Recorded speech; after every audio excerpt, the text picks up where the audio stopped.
I didn't want them to get married. It took everything out of me not to object, but I didn't want to ruin that fantasy. What is it about this man that she's so drawn to?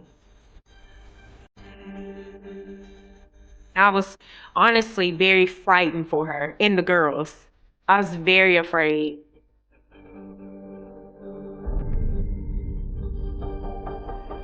As long as he was gonna make everything right, then she was gonna stick beside him. The beauty and the beast, but without the beast changing. Look at me like that, bitch. I'm not playing with you, place. 911, what is the address of your emergency? She deserved more. Yeah. Olivia! I'm at home. Please, her. Please, please. No, wait, please.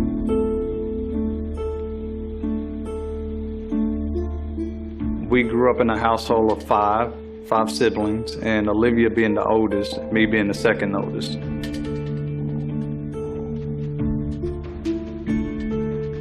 Olivia was a beautiful person, inside and out. She was just very loving and caring.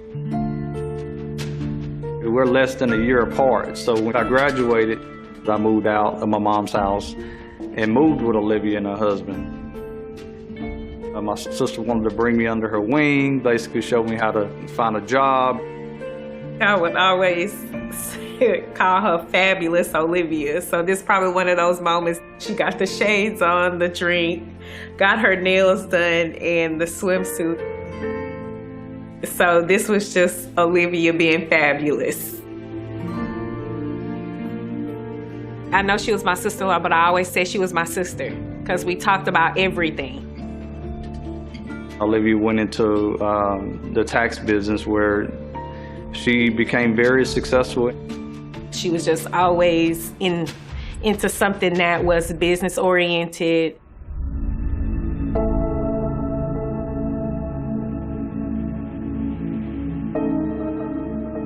This is when Olivia first became a mom. This is my sister Courtney. This is Olivia. This is my mother when she had short hair. And this is Ariel. Mom looks so young. She looks so young. It was pretty cool growing up. We used to go camping a lot, going swimming, climbing trees and stuff like that. She always made sure that we had everything. Basically a kid's like fantasy.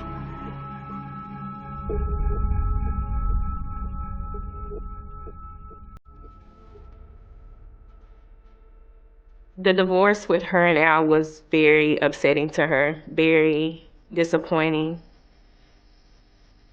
I feel like it also made her insecure in areas. And she was still just trying to make sure that her and the girls were good.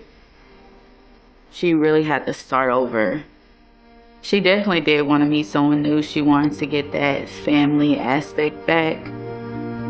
She seemed reluctant, to kind of move forward. But, I told her, I say, hey, you got to put yourself out there, You need to date, have fun again.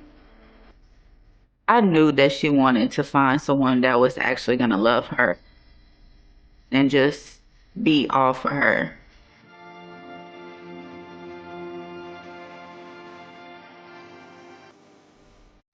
When I first heard the news that Olivia had met someone, I welcomed it because I want to see her happy. She always talked about how cute he was and he has a good job. He worked for the state of Texas as a prison guard.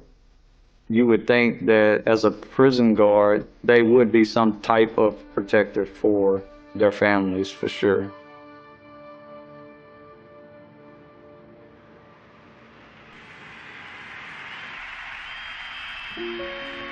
As long as I can remember as a kid growing up, we used to have football Sundays where on a Sunday you come together, you come at somebody's house, and there's a lot of good food to eat and there's a lot of good football to watch.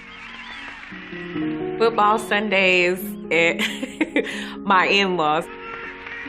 I had never seen anything like it until I married into this family. We would go straight after church and stay there until like 10 o'clock, sometimes later. Everybody will still be there, be a packed house. Just a lot of good family time and got a lot of good family fun, and Olivia was the centerpiece of all of that. First time I met Chris, I remember Miss Anita offering him, which is my mother-in-law, offering him some food. Olivia was sitting next to him, and he said, "Yeah, you can go fix me something to eat." He told Olivia to go and fix the food. And I just kind of brushed it off. I said, well, maybe he's just one of those guys, you know, very old school.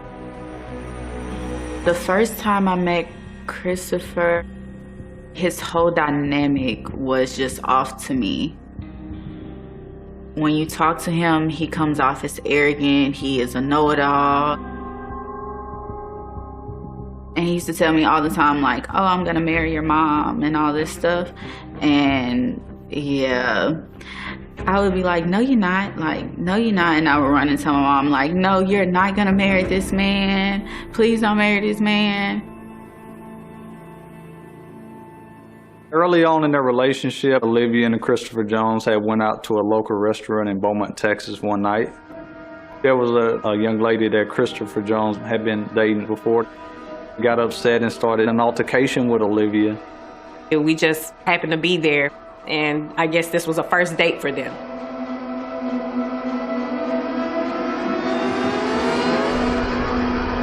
And then we see these girls just jumping Olivia. It was 3 of them, and she was by herself. And one took off her shoe and was hitting Olivia in the head with it. You had one holding her and the other one was just kind of fighting. Chris, and this is something I'll never forget, is not doing anything. I remember him laughing with his 2 friends. At the time, the police was called, and of course, that's when Christopher Jones really tucks his tail and runs. And I just remember Olivia getting in her Suburban at the time, and she was blood and was red and was crying a whole lot. And I remember trying to tell her, Olivia, calm down. And she was like, no, I want to go home.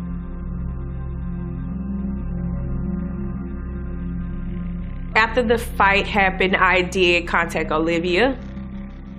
I said, you need to press charges. But Chris told her to not file a police report because he was working at the prison at that time, so he didn't want it to come back on him.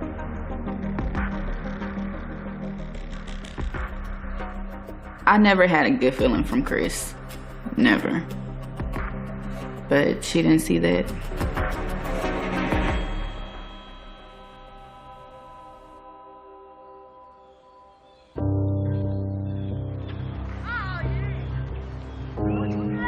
Myself, my wife, and my kids, and Olivia and her children were at a local park here in Beaumont, Texas.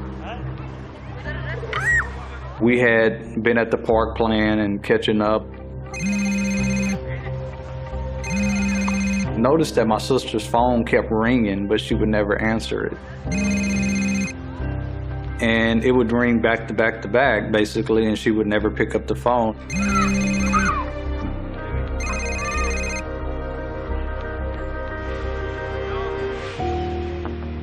Olivia and her kids had got into her car, and all of a sudden we see a truck kind of fly into the parking lot.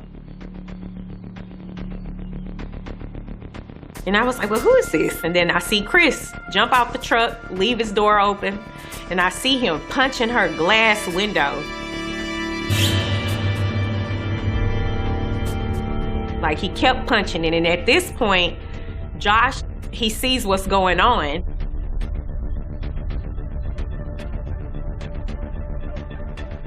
When I seen him banging on the window, I immediately started running up to the situation with my wife grabbing me, trying to hold me back. And I just remember pulling my husband's shirt because I'm like, we got the kids right here, and I'm telling the kids, y'all stay right there.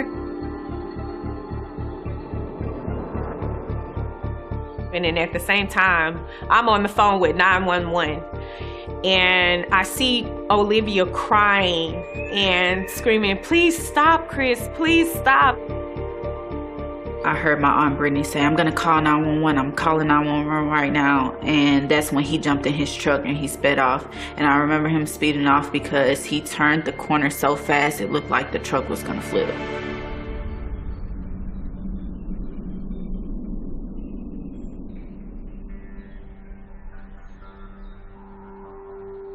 And at this point, my kids are hysterical. And I looked over and Yalia and Ariel weren't crying. When I noticed that, I instantly said, oh, they've seen this before. When I got up to the vehicle and Olivia was crying in the seat, and at that point, that's when Olivia shut down. And she didn't want to talk about it. After that altercation, it did change our relationship with Olivia. She stopped talking to us for about a year. Looking back at it, I should have pressed it more. He isolated her, made her feel like the only people that was there for her was his side of the family.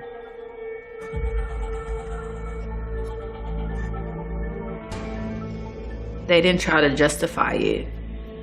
They just said that they were going to counseling, that he was getting better, and he would basically never do it again. Turn around. Ooh!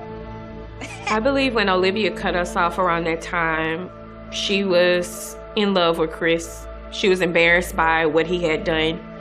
And I think she wanted everyone to believe that their relationship was good. They were in a good space. From the conversations we had with my mother-in-law, the family, you know, just thought Chris was just this really good guy. But me and Josh, my husband, we knew the truth and we knew he had a dark side.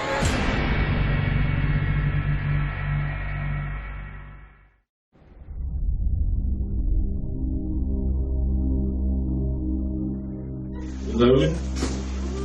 I'm gonna love you. I'm gonna protect you with my life. There's only one way I can do it. You gotta be my wife. Come on. Yes, sir. Yes, sir. All right, baby. Come on. Say yes.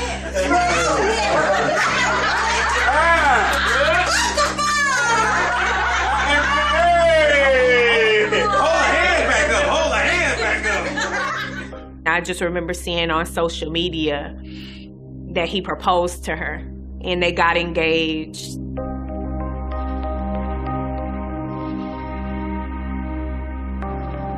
When she told us, I didn't have no words. I think she considered, you know, this will make sure my girls are taken care of. I didn't want him to be my stepdad, and I didn't want him in my life. Olivia told me about Ariel having her reservations. And like I told her, you have to listen to your child. But she felt like it was because Ariel didn't want to see her move on with someone besides her dad. As long as he made it seem like he was changing, that he was gonna make everything right, then she was gonna stick beside him. The Beauty and the Beast, but without the beast changing.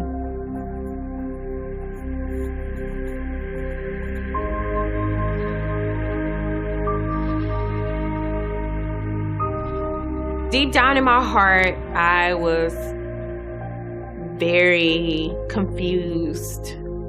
I was wondering, what is it about this man that she's so drawn to?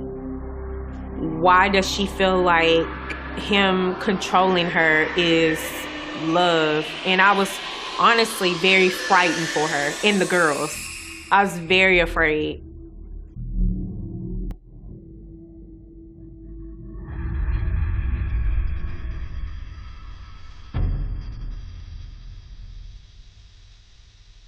It was hell, basically.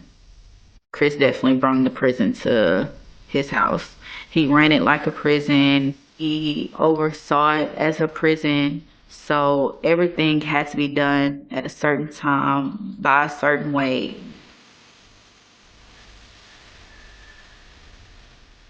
Rooms had to be clean at all times. We couldn't have literally anything on the floor. The beds had to be made. It couldn't have no wrinkles or anything in the comforter. Like everything had to be straight, and like you had to literally take your hand and straighten out the blankets. Pillows had to be nice and neat. If we had the TV on and if he didn't like what was on the TV, he'd either make us cut it off or he'd make us change it. If you weren't in the room during the day, the door had to be open. So that way, if anyone came down the hallway, they would see how nice and neat everything was. The dishes had to be done every night, washed. The floors had to be cleaned every night. The rugs had to be cleaned every night. And his number one rule was like, whatever happens in this house stays in this house. One day, my mom called me into the kitchen and I told her, hey, like, I'll be right there. And he actually whooped me with the belt because he said that I shouldn't talk to my mom like that. It was a very difficult situation to be in. I feel like people need to know what's going on, especially like your family. And if they know what's going on, then they can help you.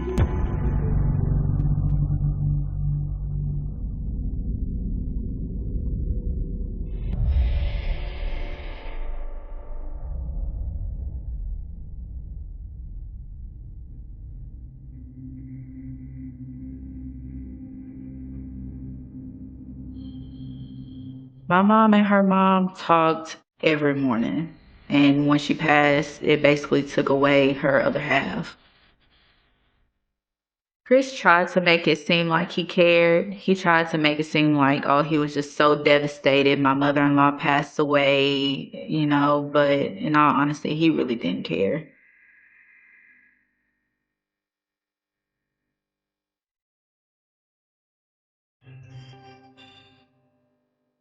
In our culture, and someone passed away, of course, everyone navigated to that house. And I just noticed that Chris was never there. After my mother-in-law passed away, we got really, really close. And I just remember she called me and I remember her whispering. And I said, why are you whispering?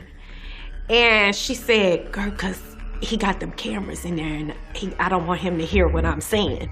And I was like, huh?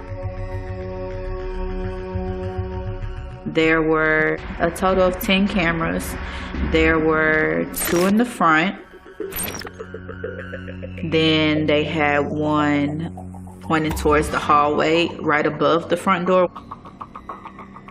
He had another one in the corner of the living room, so you can see the full living room and the kitchen. Like every inch of the house was covered in cameras except for our bedrooms and the bathroom. That was just real creepy for me. You have no privacy, Olivia can't have a decent conversation without, him knowing about it. He could look at the cameras anytime he wanted to. He can also talk through the cameras and we can actually talk to him back. So if while he was at work and he seen that we were in a hallway or something, he can actually talk through it. And there were also night vision. Everything was very disturbing. Because if you were living in a house, then you would know, like, this should not be happening. You're not supposed to be living in fear. One night, Chris and my mom were in the room arguing. The door was shut. And all I could hear was like, Chris, I can't breathe. Chris, I can't breathe. And I opened the door and I said, Mama, are you okay? And the door quickly slammed. And it slammed so fast that it hit my forehead. He came out and he started yelling at me. He started putting his finger right here on my forehead and like pushing me back. And I was like, you think I'm just gonna let you put your hands on my mom? And she's telling me, she's screaming out she can't breathe. Are you crazy?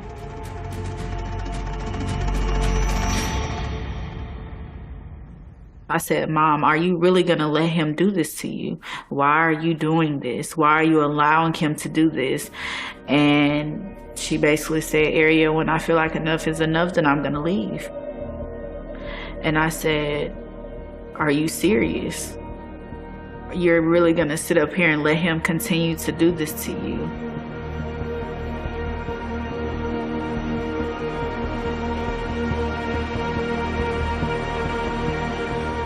He knew it. He knew that she wouldn't leave him as long as he said the right words.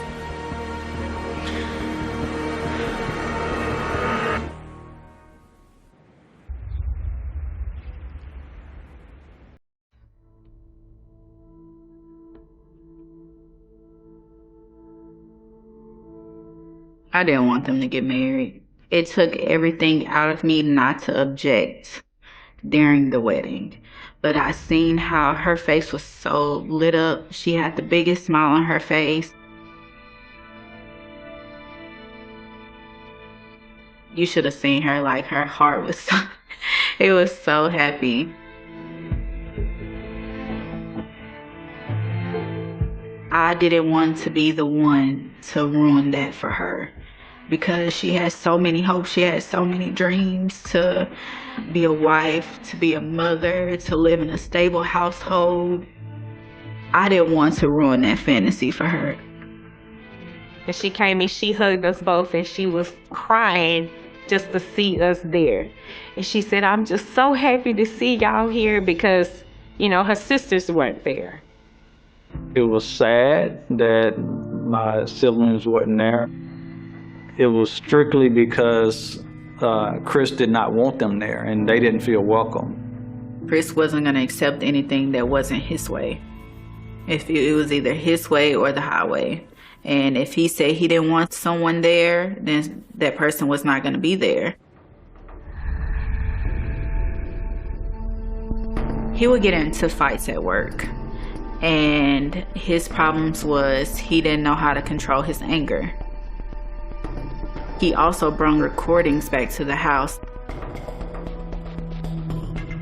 The surveillance footage that he showed me showed him beating up the inmates so bad that he couldn't even move.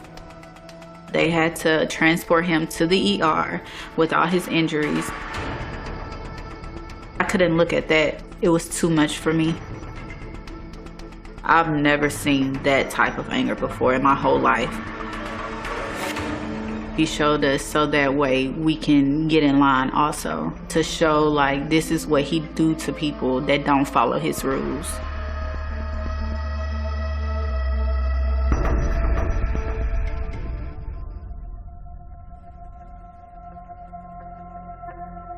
Chris was having troubles with his job. He was on suspension. Olivia at that point had built up a clientele base where she had tons of clients utilizing her tax business. Seeing our family kind of struggle, it created an ambition within her for her to go out and want better in life. She definitely made probably 2-3 times more than he did.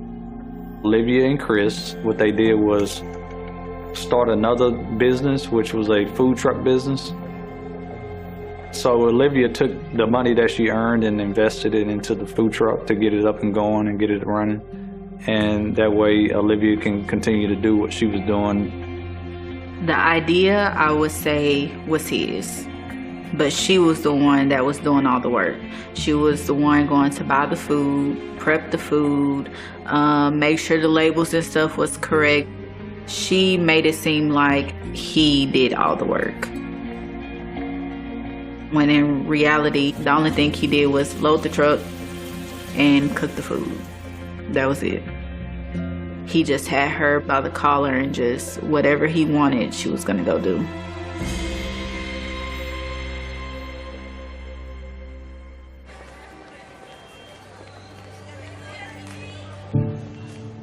So graduating high school, I just knew that I was about to go to college. I was about to be free.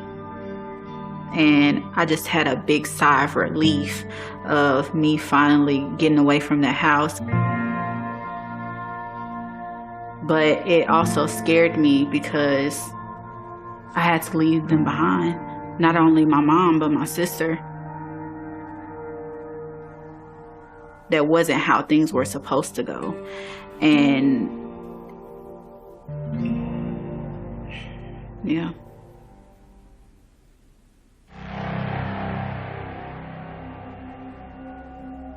On February 13th of 2019, I had a feeling that I need to talk to my mom and just let her know, like, hey, I love you. I'm gonna bring you your Valentine's Day gift up here tomorrow. After that phone call, I was a little uneasy, and that whole night I could not sleep. I just had a feeling like something was gonna happen, like something was off, but I just couldn't put my finger on it.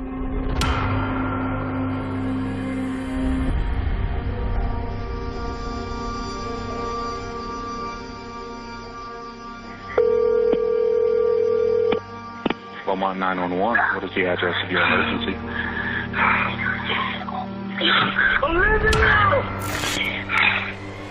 I'm at home. My wife been shot at me. Please, her. Please, please. My wife, please!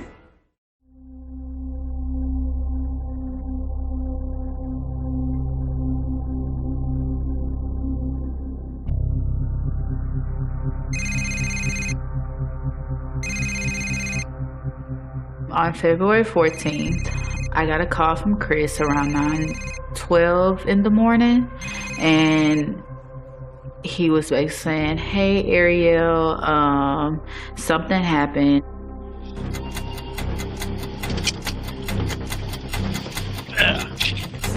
Come this way.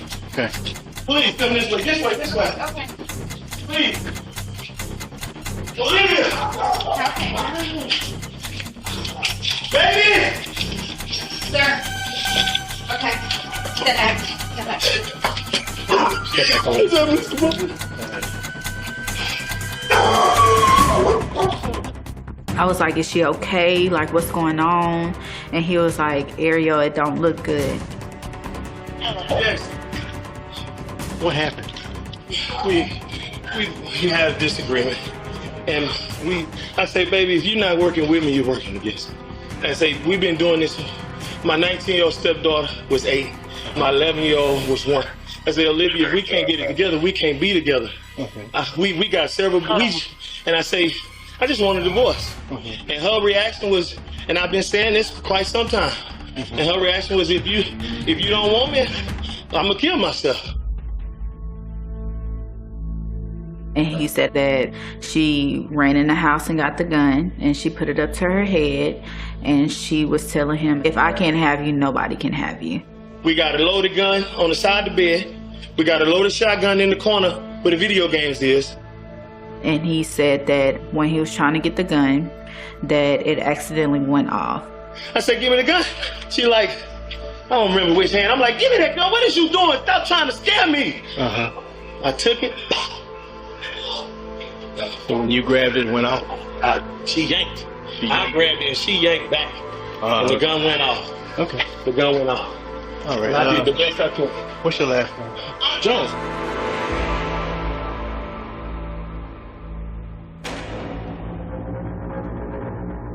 I got there in a matter of 15 minutes. I drove around the corner, all I seen was cops, and I seen the caution tape. The police officers, they stopped me, and I was just like, I just want to see her. I went to his mom and I asked her, like what's going on? Is she okay? Like, is she alive? And she had the same face Chris had, blank. And she said, Ariel, she's not alive. And I broke down.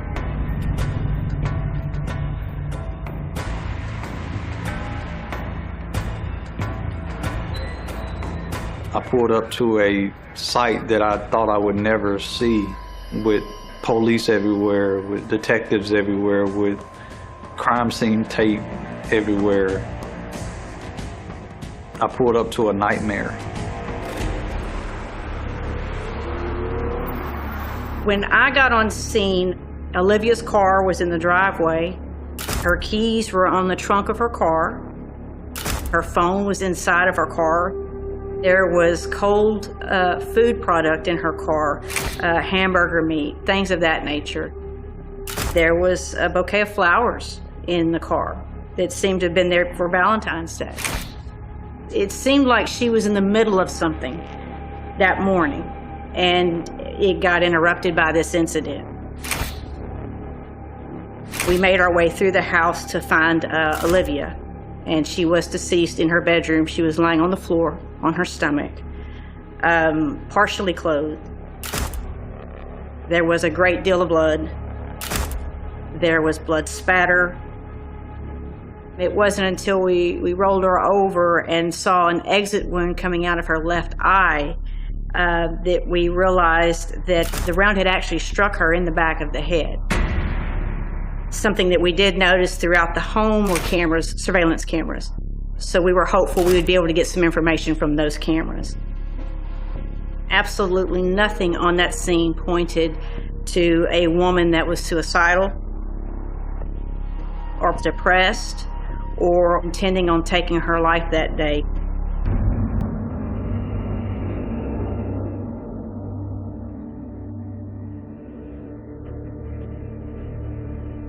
They're waiting for the lead detectives. They're going to be the ones that actually interview you. So, we first met with Christopher Jones at the Beaumont Police Department. He agreed to speak with us, seemed very willing to do so, wanted us to know what he said had happened.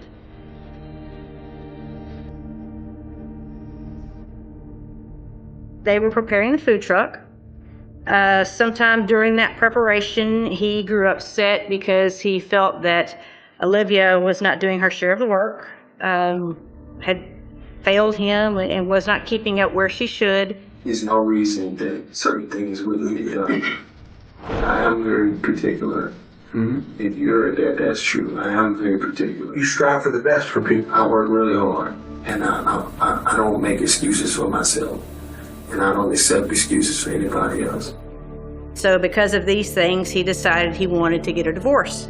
She stormed into the house, went straight to the bedroom, put a gun to her head. what did you say? Really? Are you serious? Really? This is not going to solve anything. Okay. You know, this is not, you do not want to do that. Put that freaking gun down before you make a mistake and hurt yourself. She was crying. She was crying. Well, during this time, we happened to ask him about the surveillance cameras around his house. We asked if we could have permission to view those on his phone. He was very willing to allow us access to those cameras. Say you want to access just that camera. You touch that. And that's just that camera. Okay. You follow what I'm saying? So far, let's go back to devices. Yes, sir. And everything is labeled. Carport, backyard, front door, back door, laundry room, inside garage, living room, kitchen. But the videos weren't there. Why would there be no recordings on that? I don't know. It should be. But like I said, the internet, you can go through days and it pretty much does it. We shouldn't have bought that. You just keep, like, you can pick whatever day you want and it's never going to be consistent. That's why I say it was a waste of money. There was a change in Christopher's demeanor. He wouldn't look us in the eye. Well, I'm wanting desperately to find some video on here that corroborates what you're telling us, but almost all the videos start right after this event happened. His immediate reaction was that the system was faulty. He told me that he had been lazy in charging the cameras. I was scared. I was scared. Hey, have you been honest with me today? Yes, ma'am. I was confused. Look me in the eye. I was confused about a lot of things. Look me in the eyes. If you've been honest with me today, tell me how many videos you deleted. It was obvious that he was being very deceptive. If I deleted those videos, I look guilty. Not if you say right now, or well, you just say a little while ago, I freaked out, I panicked, I did some stuff I shouldn't have done. Is that one of them? Yes. How many did you delete? I don't know, honestly. Okay. How many had he deleted? And come to find out, everything except one camera.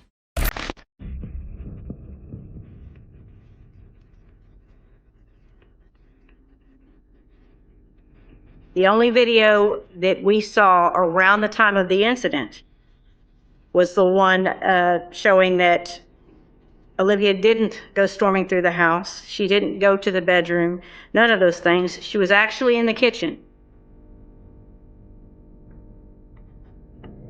washing up, cleaning up from preparing food. Christopher was in the kitchen as well. He's the one that walked toward the bedroom first. He stopped in the hallway. When Olivia walked around to go toward the bedroom,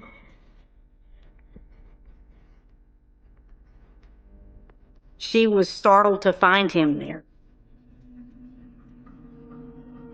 When that video ended,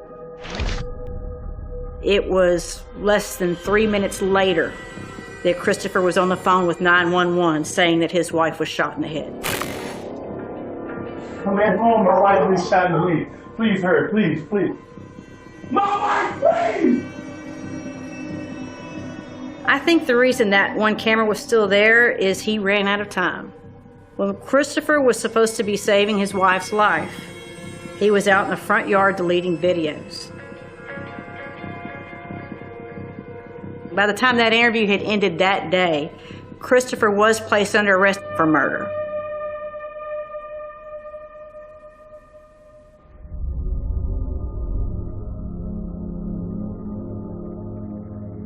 And there were several videos shown during that trial that showed him being an absolute monster to my sister. It was like a nightmare living that trial.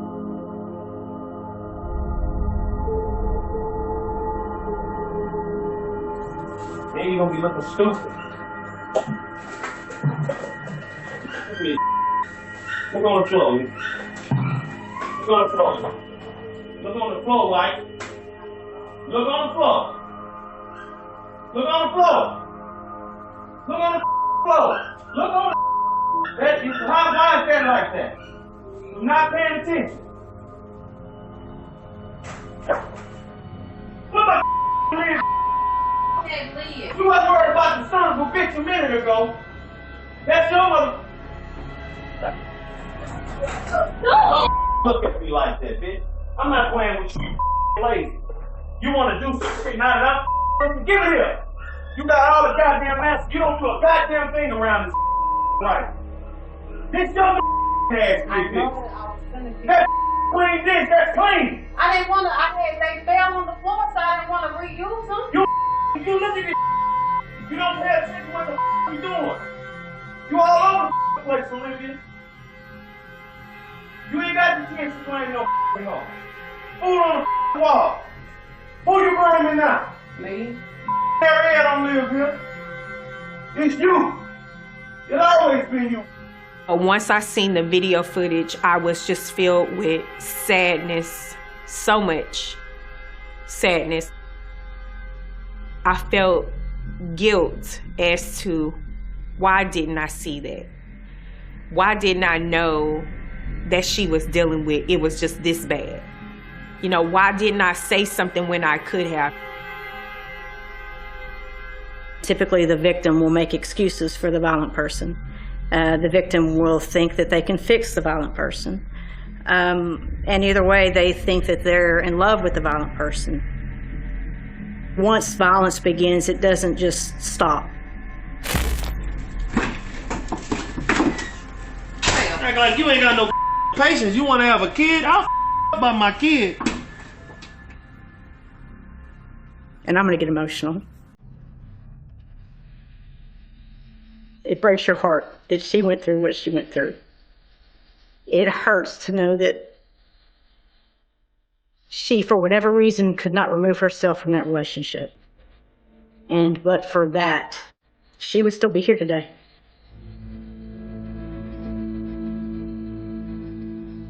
I can honestly say he took a piece of everyone's heart, everyone's soul. He crushed it.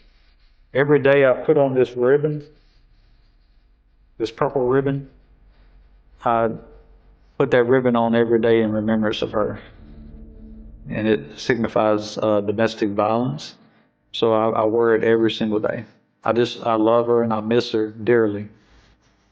It's a nightmare. Think about her all the time.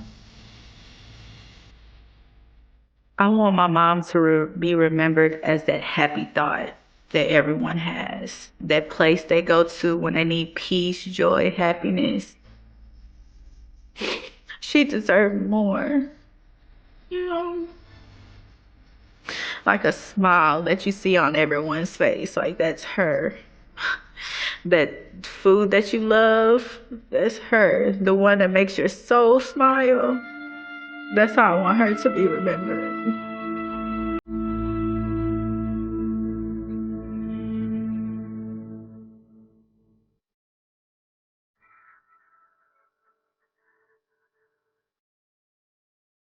The night starts the way so many tragedies begin. Quiet, ordinary, almost forgettable. A kitchen light still on. A half-finished day. A house that looks, from the outside, like any other home on a suburban Texas street. Nothing about it would make a passerby slow down. Nothing about it would hint that within its walls, a life is about to end, a family is about to fracture permanently, and a version of truth is about to be born. One that will be argued over, dissected, and replayed for years. At 9:12 a.m., a 911 call comes in. The voice on the line is male. Tight. Controlled at first, but slipping at the edges. My wife, please. I'm at home. Please hurry. There is a pause. The kind of pause that feels too heavy for the moment it belongs to. The dispatcher asks for the address. The man repeats himself again, almost like he didn't hear the question. Or maybe he did, and the words just don't matter as much as what he's trying to force through them. Please, please, please. Something in the background shifts. The call is no longer just a request for help. It becomes something else entirely. A scene is already unfolding somewhere off-screen, and the person on the line is either inside it or trying to distance himself from it. By the time the call ends, nothing is clear. Not the cause, not the intent, not even the sequence of events. Only one thing is certain: someone is dying or already gone. And in the hours that follow, a story will be constructed around that moment. A story that will try to explain how a woman named Olivia ended up dead in her own home. But before the truth comes into focus, there is something else we need to understand. Because this was not a sudden story. It didn't begin with a gunshot. It didn't begin with that morning. It began much earlier, in a space where love and control slowly started to look the same. Olivia was, to those who knew her best, the kind of person who filled rooms without trying. Not loud in the aggressive sense, not demanding attention, but naturally magnetic. The kind of presence people remember in small details. How she laughed mid-sentence. How she always seemed put together even when life wasn't. How she made other people feel like they were part of something warm just by being near her. She had built a life from scratch more than once. She worked. She raised children. She rebuilt herself after disappointment. There had been a divorce that left cracks in her sense of stability, but not in her ability to survive. If anything, it made her more determined, more focused on creating something secure, not just for herself, but for her daughters. She was not someone who drifted through life. She built it, and that's what makes what followed so difficult for the people who loved her. Because they remember who she was before everything shifted, before her world narrowed, before her decisions began to look, from the outside, like steps into something she couldn't quite name anymore. When she met Christopher Jones, the reaction from her family was not immediate celebration.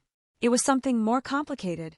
There was hesitation, quiet concern, the kind that doesn't always come out as confrontation, but as questions that linger too long after conversations end. What is it about him that draws her in so strongly? Why does she seem both comforted and unsettled at the same time? And why does it feel like every time she moves closer to him, she moves slightly further away from the people who know her best? At first, he didn't appear dangerous in the way people expect danger to look. There was no obvious warning sign that would make a family intervene decisively. Instead, there was something else, something harder to name.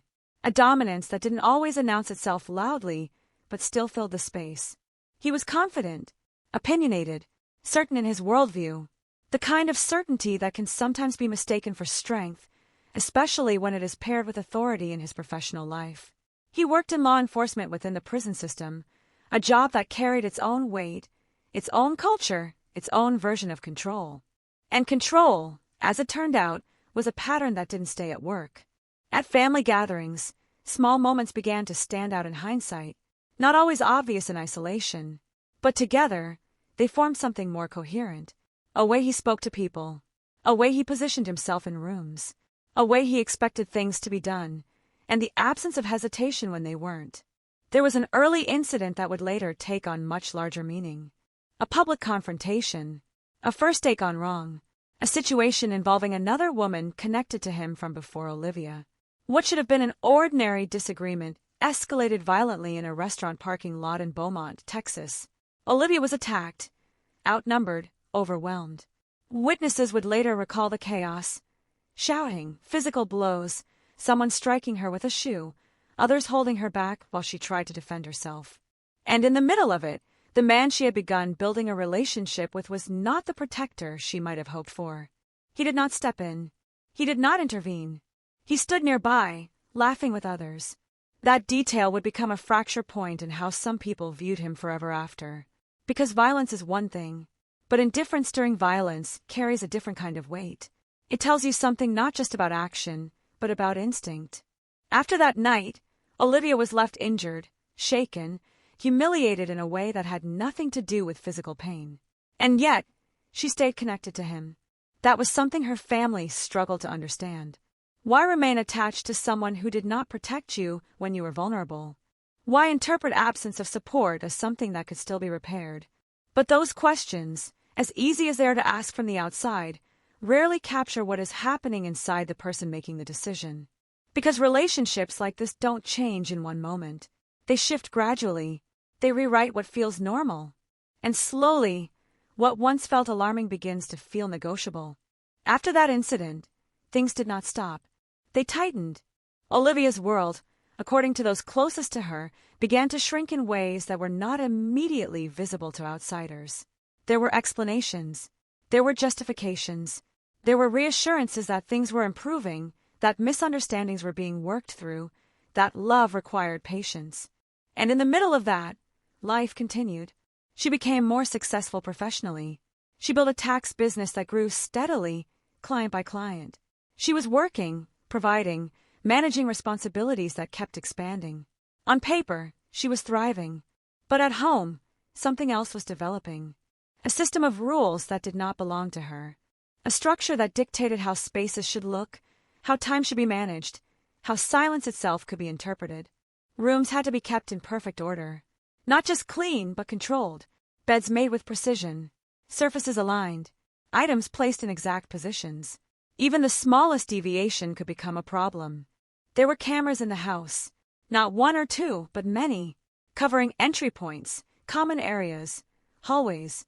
The kind of surveillance system that turns a home into something else entirely. Not a private space, but a monitored environment. And it wasn't just passive recording. It watched. It listened. It responded.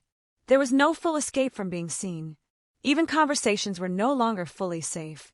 Even moments that should have been private carried the possibility of being observed in real time.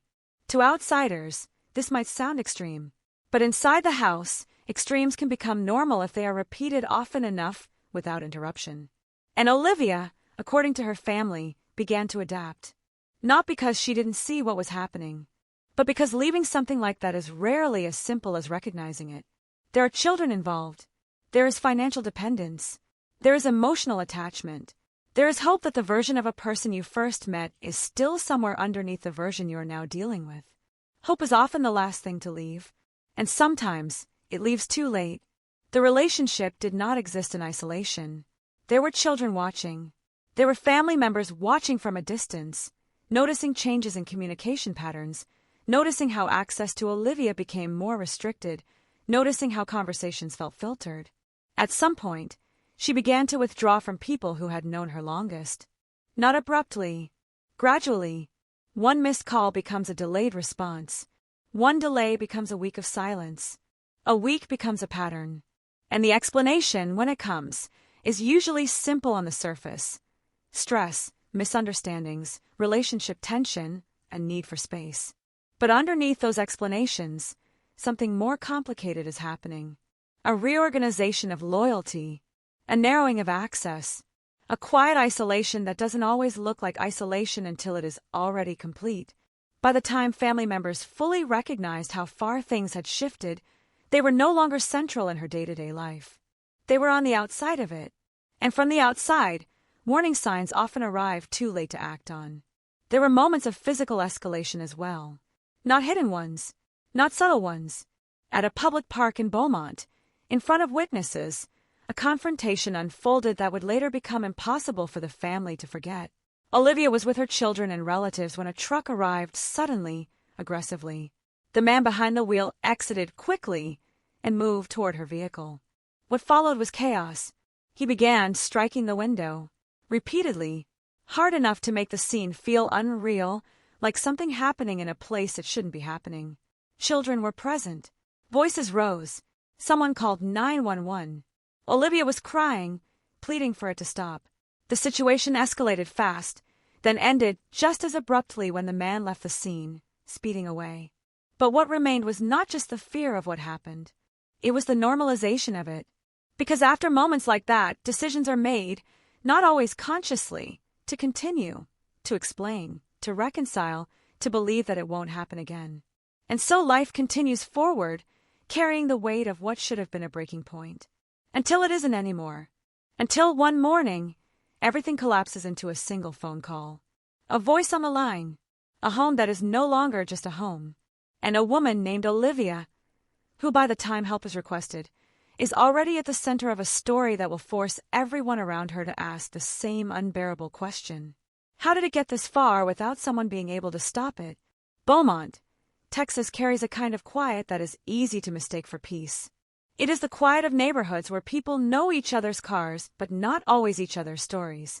Where front porches face streets that look the same in every direction. Where life moves in routines, so familiar they become invisible.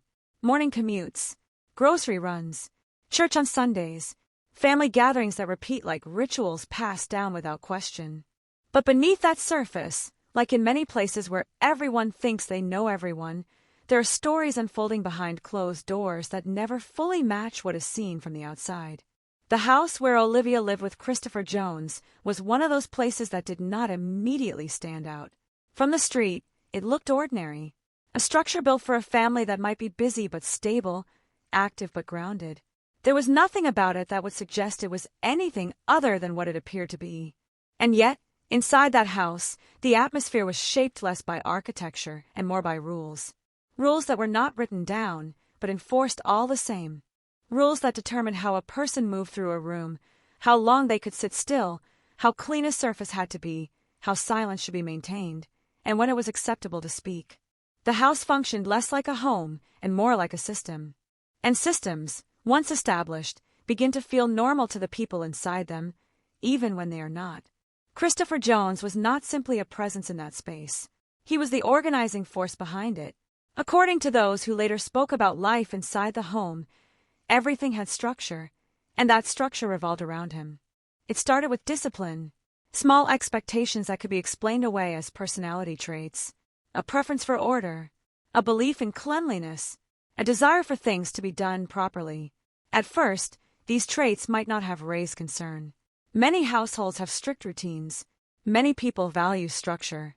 But over time, structure becomes control when it stops being mutual and starts being imposed. In this home, order was not optional. It was enforced, not always through immediate violence, but through presence, through correction, through the unspoken understanding that deviation would not be tolerated. Beds were not simply made, they were inspected. Rooms were not simply cleaned, they were evaluated. Even the placement of everyday objects carried weight, as if disorder itself was a threat that needed to be constantly contained. And within that environment, the people living there began to adjust themselves accordingly. Adjustment is often quiet. It begins with small changes in behavior. A person walks a little more carefully, speaks a little more softly, checks their actions before they complete them, as if anticipating a response that might follow. Olivia, who once carried herself with ease and independence, began to exist within those adjustments. To understand how that happens, it is important to understand what she was like before all of it intensified.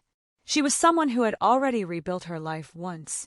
That experience does not make a person weaker. In many cases, it makes them more determined to maintain stability when they find it again. She was focused, hardworking, deeply invested in creating security for her children. Her business and tax preparation was not just a job. It was a structure she built herself, one client at a time, one season at a time. In that sense, she was not someone who lacked strength. But strength and isolation can exist in the same person at the same time. And isolation changes how strength is used. When Christopher entered her life more fully, those around her noticed a shift that was difficult to define in a single moment, but easy to recognize in hindsight. Communication patterns changed. Social circles narrowed. Family conversations became more controlled, more filtered, more careful. It was not immediate distancing. It was gradual redirection. Plans were adjusted. Visits became less frequent. Phone calls were sometimes missed or shortened. Explanations were offered, but they often carried a tone of fatigue, as if life itself had become too full to allow for everything that once fit easily. And in the space created by that reduction, another presence expanded, the presence of surveillance. Inside the home, cameras were installed in multiple locations, not as occasional monitoring, but as a constant system of observation. Entryways, living areas, common spaces, the kind of setup that turns private life into something continuously visible. At first glance, surveillance might be justified in different ways. Security, protection, technology as convenience. But inside a relationship, the meaning of being watched changes depending on who holds the access and why it exists. In Olivia's case, the cameras did not create comfort. They created awareness. Awareness that movement was being tracked. That conversations might not be private.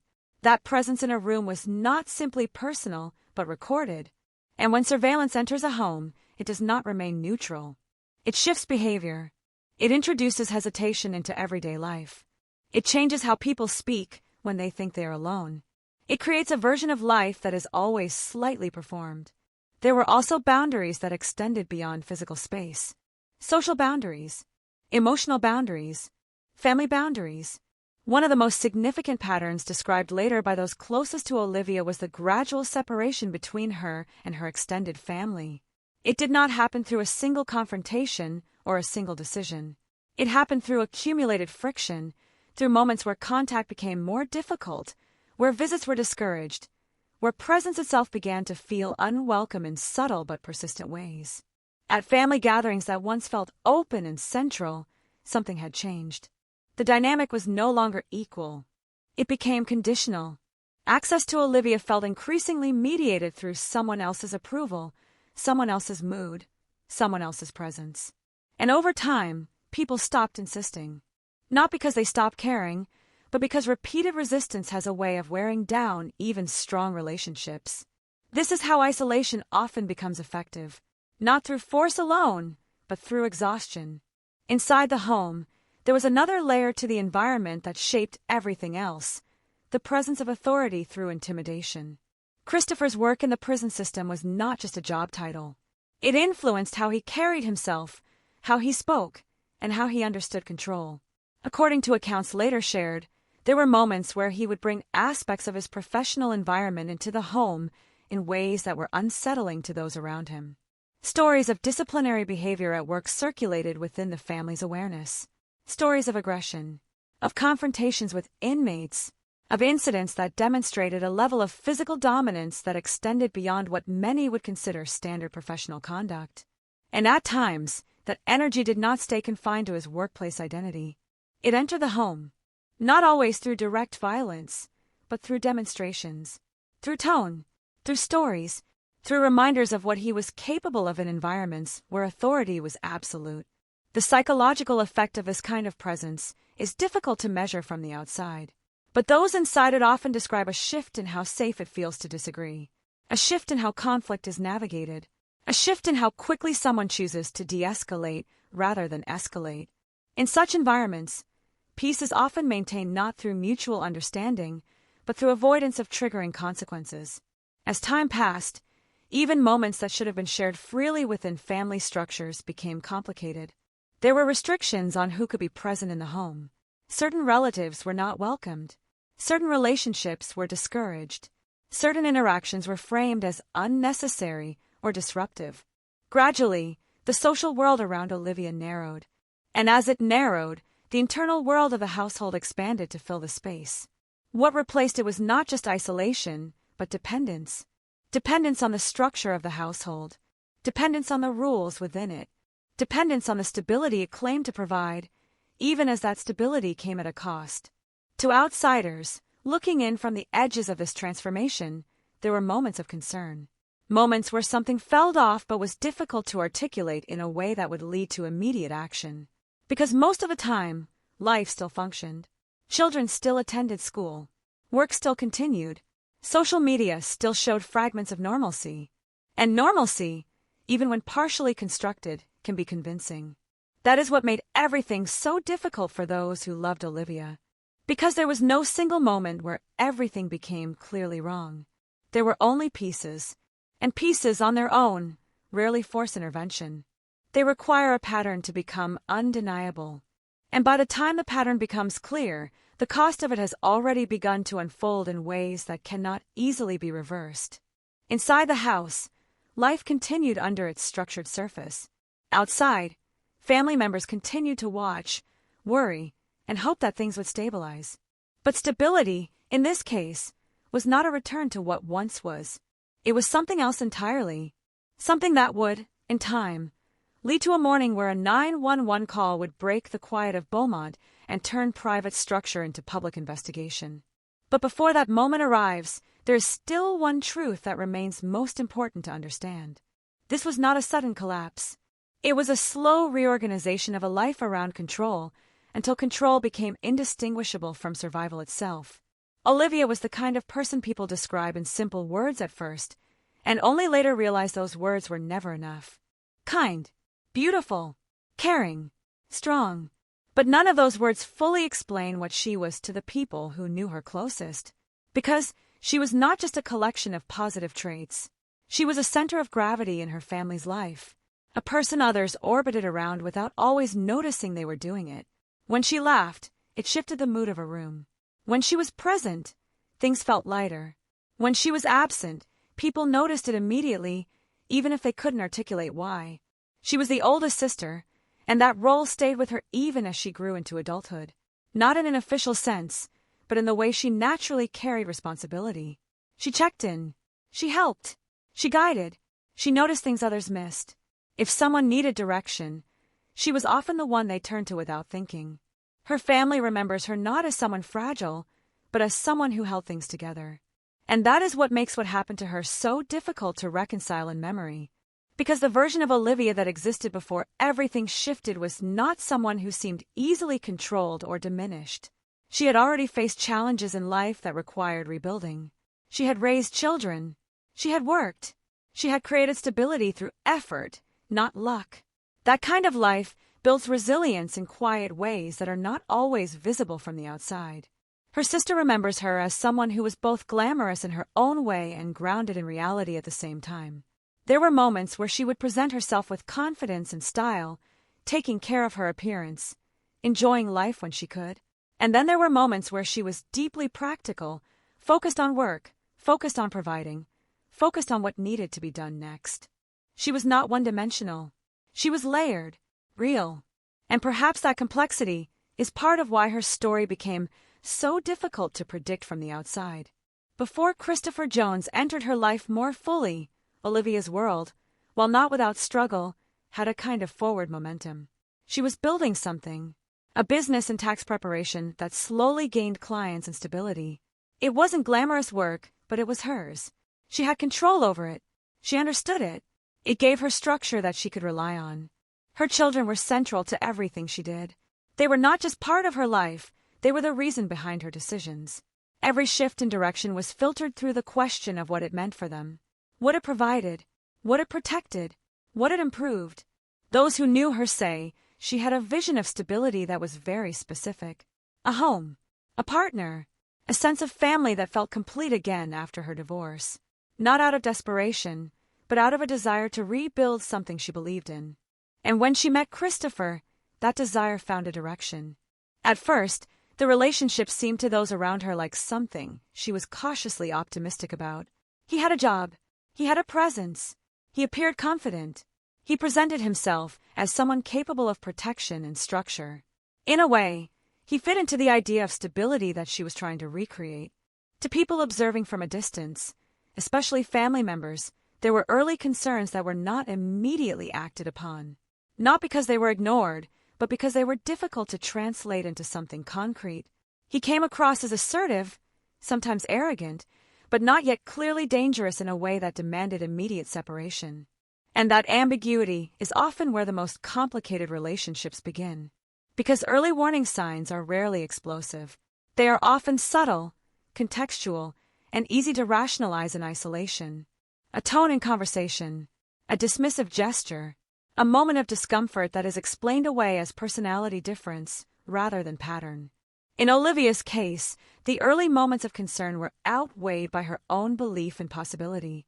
She believed in growth, in change, in the idea that people could evolve through love, through commitment, through time. That belief is not unusual. In fact, it is one of the most common emotional foundations of long-term relationships. But it also becomes dangerous when it meets someone who does not change in the direction hoped for. Her family began to notice a shift not immediately in her happiness, but in her accessibility. Communication changed first. Not dramatically, but noticeably. Messages were sometimes delayed. Calls were shorter. Plans required coordination that previously wasn't necessary. Then came explanations that sounded reasonable on the surface. Busy schedules, relationship adjustments, life transitions, nothing that sounded alarming enough on its own. But when combined over time, these small changes formed a pattern of distance. Distance that was not fully her decision alone, but also not entirely visible as something imposed from outside. That is what made it difficult for her family to intervene in a decisive way. Because from their perspective, she was still speaking, still functioning, still present, just less available than before. And less availability is not always recognized as isolation until it deepens further. There were also emotional shifts that were harder to define. Olivia, who had once been open in her communication, began to express more guardedness. Conversations became more careful. Details were sometimes withheld or softened. It was not clear whether this came from a desire to protect her relationship, to avoid conflict, or to maintain peace in a situation that already felt fragile. But something had changed in the way she communicated her life to others. She was no longer fully accessible emotionally in the way she once had been. Her sister described it later as feeling like talking to someone who was still there, but slightly behind a glass wall. Visible, familiar, but harder to reach. At the same time, Olivia was still building her life materially. Her business was doing well. She was working. She was managing responsibilities. From an external perspective, she was functioning successfully. This duality is important, because abuse and control do not always erase outward success. Sometimes they exist alongside it. A person can be productive, active, and still be trapped in a dynamic that restricts their internal freedom. Olivia was also a mother, and that role added another layer of complexity to everything she navigated. Her children were not passive observers. They were part of the environment. They experienced the household dynamic directly. They saw the structure of rules. They saw the expectations. They saw the tension that came with maintaining order under strict conditions. For them, the home was not just a place of comfort. It was a place of regulation. And children often adapt quickly to environments like that, not because they accept them, but because adaptation is necessary for daily functioning. In interviews and later reflections, one of her children would describe the feeling of living in a space where everything had to be perfect, where even small mistakes carried weight, where silence could feel safer than speaking, where presence in a room was always accompanied by awareness of how it might be perceived. And yet outside that home, life continued in a way that appeared normal enough to others. School, work, family events, social interactions. This is one of the most difficult aspects of understanding Olivia's life during this period. There was no single external collapse that would signal to everyone around her that something urgent needed to be addressed. Instead, there was continuity layered over internal strain. Her family, especially those closest to her, began to feel a growing sense of unease, not always based on direct evidence, but on intuition built from knowing her for a lifetime. When someone you know deeply begins to change in subtle ways, you feel it before you can explain it. There were moments where concern turned into attempted intervention, but those attempts did not always lead to resolution. In many cases, they led to further distancing. Because relationships under pressure often become protective of themselves. They close ranks. They reduce outside influence. They redefine loyalty. And Olivia, in the middle of this, appeared to be navigating competing pressures. Her relationship, her children, her family of origin, her work, and her own internal hopes for what her life was supposed to become. From the outside, it can be easy to ask why she stayed in a situation that was increasingly concerning to others. But from within, the answer is rarely simple. Because leaving is not just a decision about danger. It is also a decision about identity, stability, children, finances, emotional attachment, and the belief that things might still improve. And when someone is invested in the idea that improvement is possible, they often remain in place long after others believe they should have left.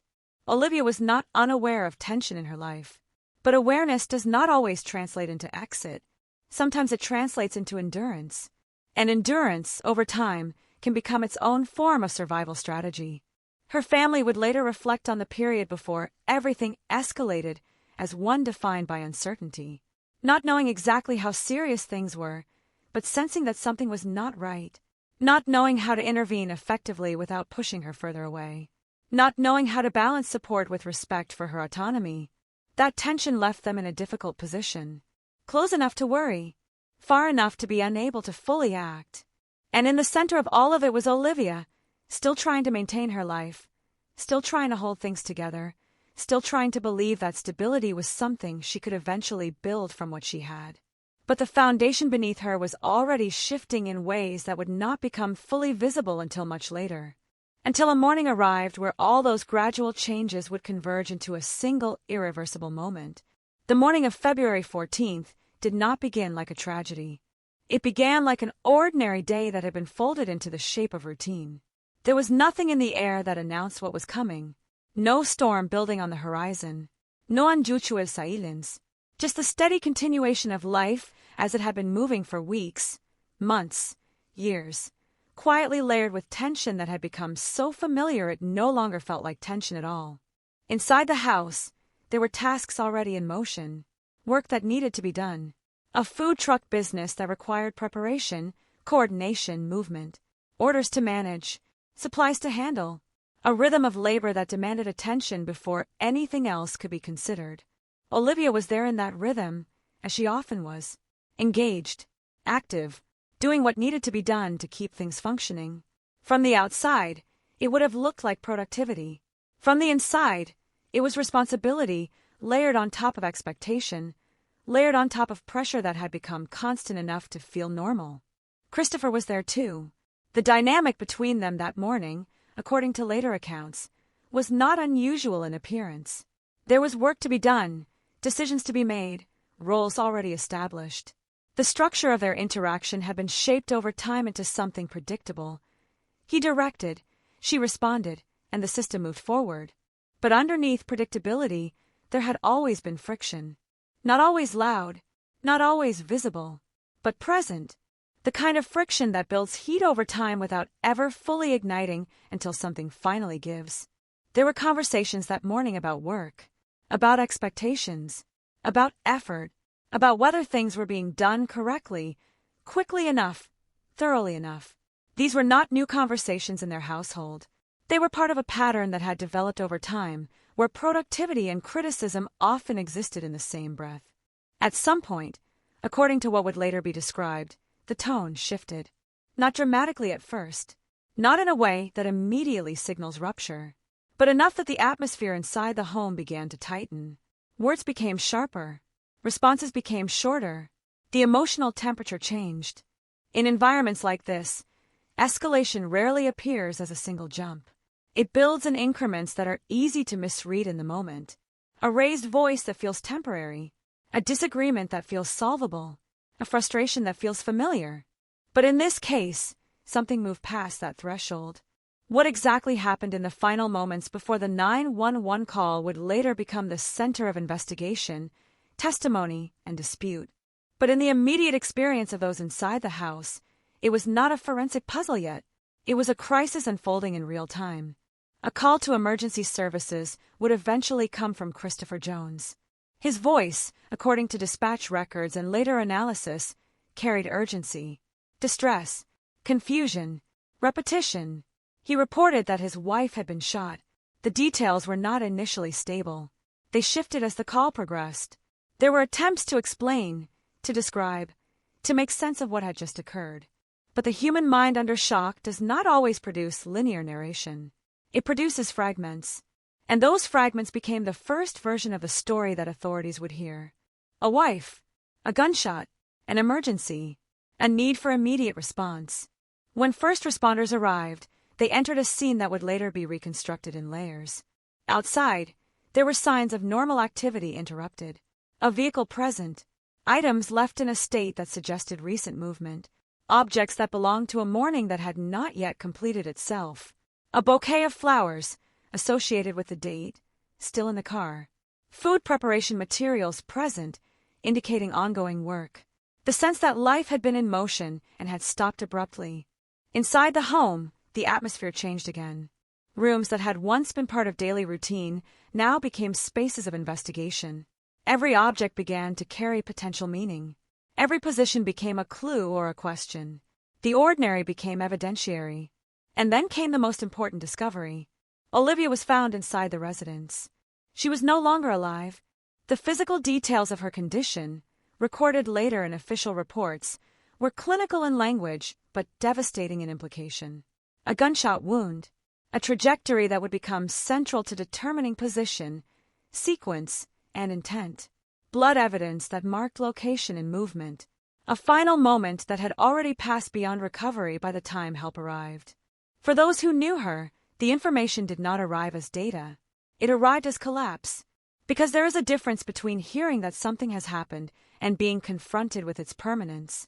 In the immediate aftermath, grief and shock spread outward through family networks, each person receiving the same fact at different times, each reacting in ways shaped by distance, relationship, and disbelief. But law enforcement was already beginning a different process, a process of reconstruction. At the center of that reconstruction was the question that would define everything that followed. What exactly happened inside that home, and how did it happen?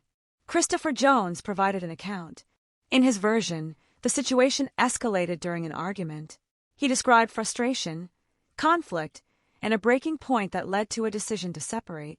He spoke about emotional intensity, about statements made in distress, about a moment in which a gun became involved.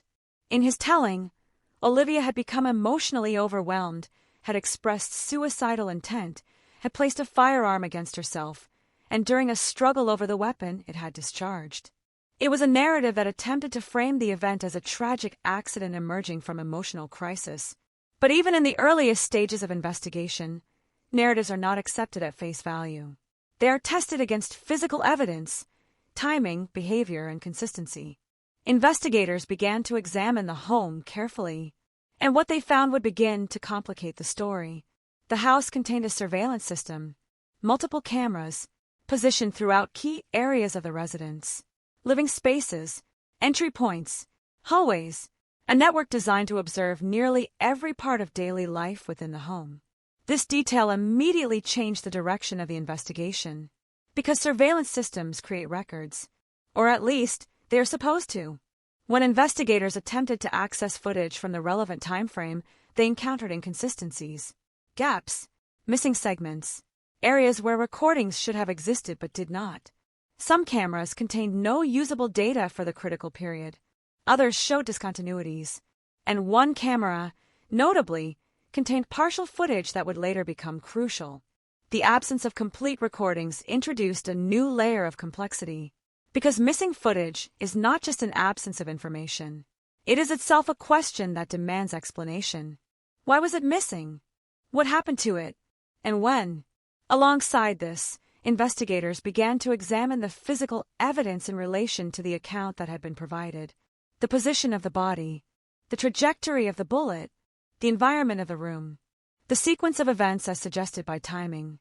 Each detail was weighed against the narrative of an accidental discharge during a struggle. And as these elements were analyzed, the alignment between story and scene began to weaken. Meanwhile, outside the immediate investigation, family members were trying to process what they had just been told. For Olivia's children and relatives, the reality of her death was not just a single moment of loss. It was the sudden transformation of memory into permanence. The inability to ask questions and receive answers that felt sufficient. The overwhelming sensation that something essential had been taken without warning. But even in grief, there was confusion, because the version of events being presented did not match the Olivia they knew. The Olivia they knew was not someone who fit easily into the explanation of sudden self-harm.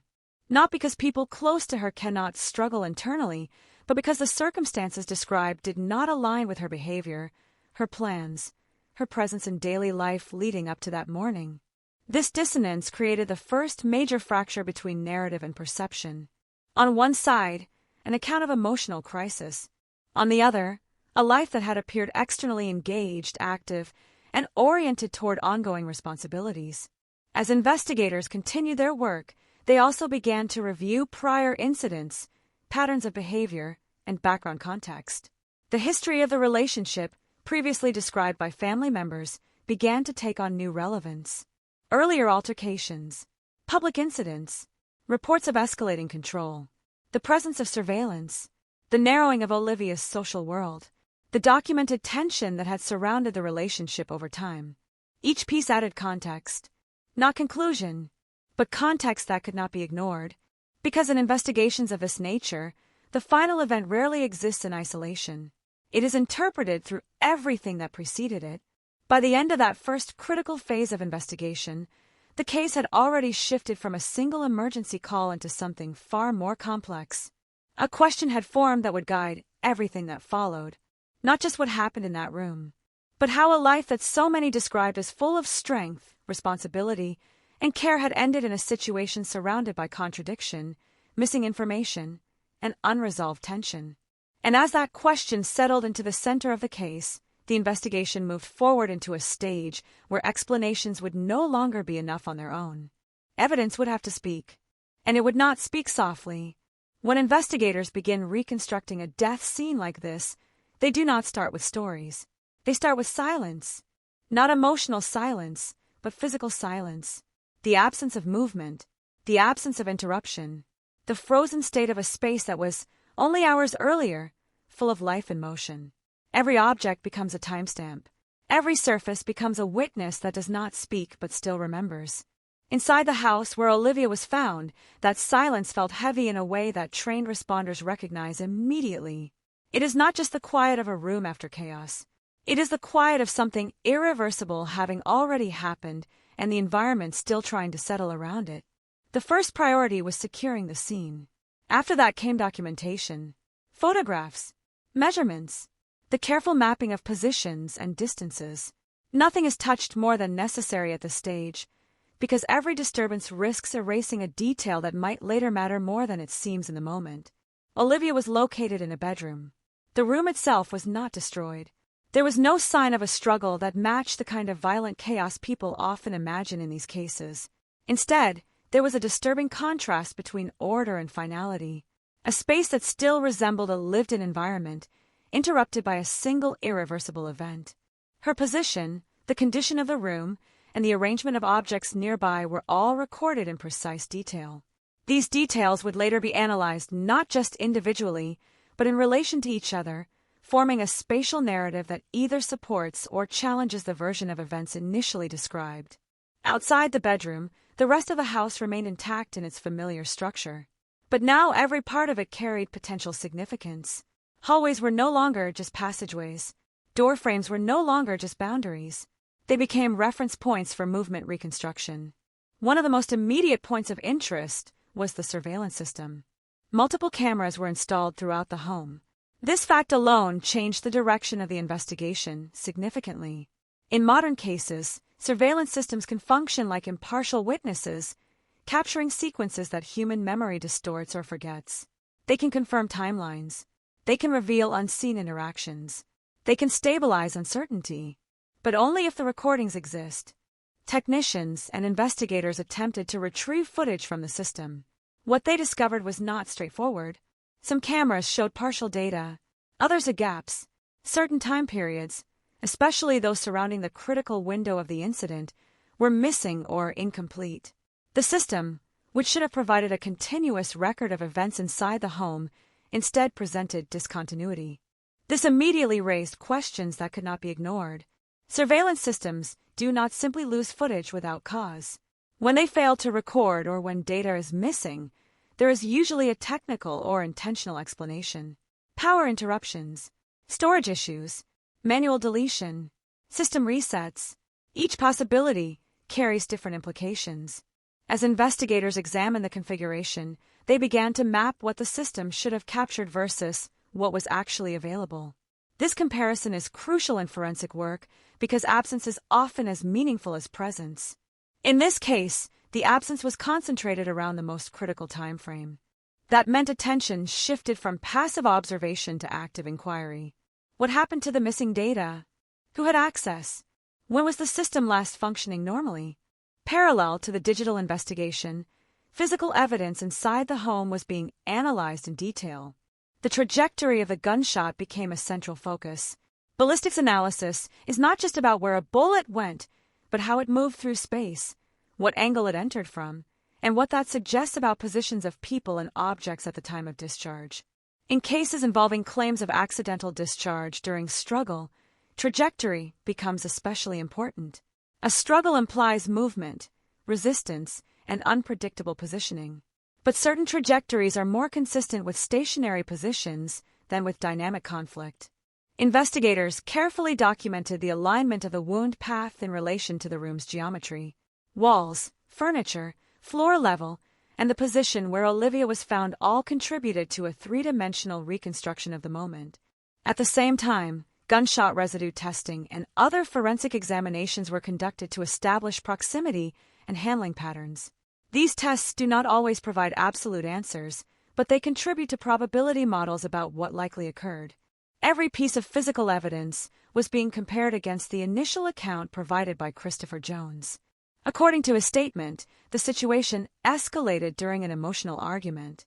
He described Olivia becoming distraught, retrieving a firearm, and threatening self-harm. In his version, he attempted to intervene. A struggle ensued. During that struggle, the weapon discharged. It is a narrative that, on its surface, fits a recognizable category of domestic tragedies involving emotional crisis and accidental discharge. But investigators are trained to test narratives against physical reality rather than emotional plausibility. And in this case, discrepancies began to appear. The position of objects in the room did not clearly support a prolonged struggle. Certain expected signs of physical confrontation were absent or limited. The arrangement of items suggested movement, but not necessarily the type of chaotic interaction described in the initial explanation. Then there was the timing. The 911 call occurred shortly after the critical window of the incident. That timing would later be examined in relation to both digital and physical evidence. In particular, investigators noted the sequence of actions described by Christopher in comparison to what surveillance data still existed. One of the most significant breakthroughs came from partial camera footage that had not been deleted.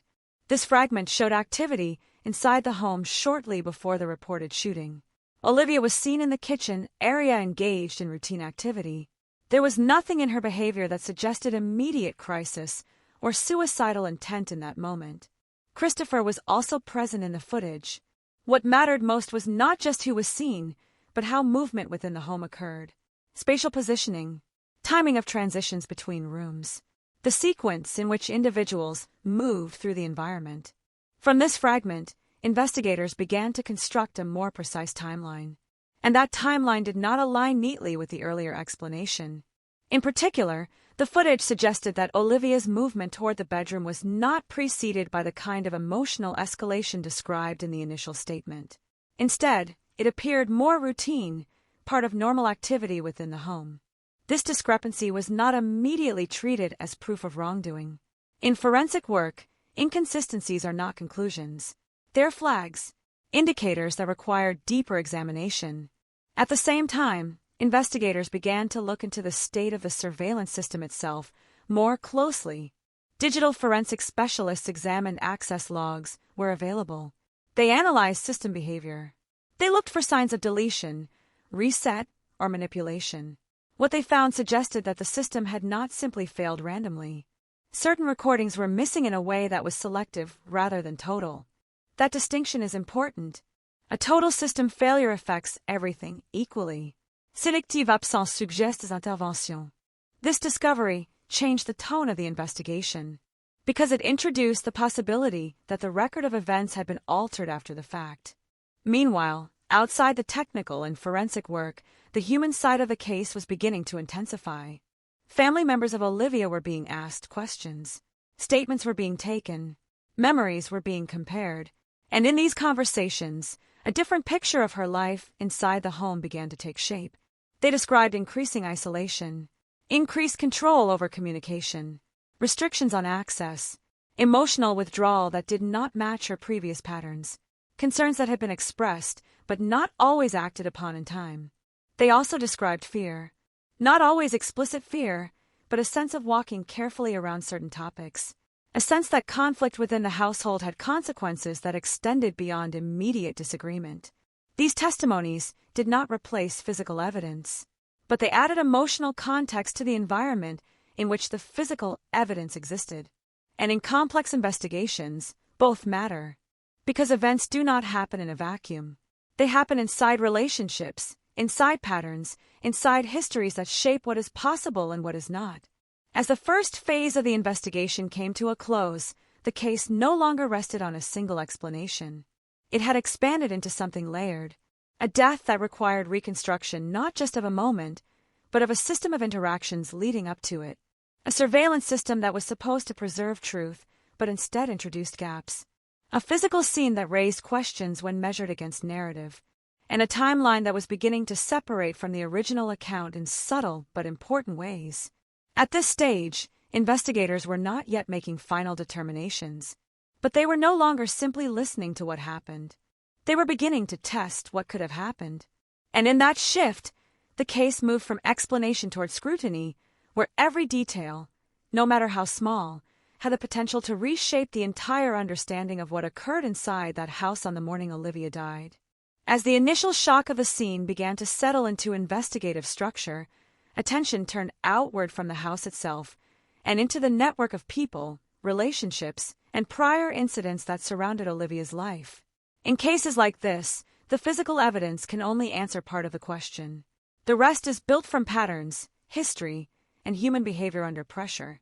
Investigators begin to ask not only what happened inside the room, but what kind of environment made that moment possible.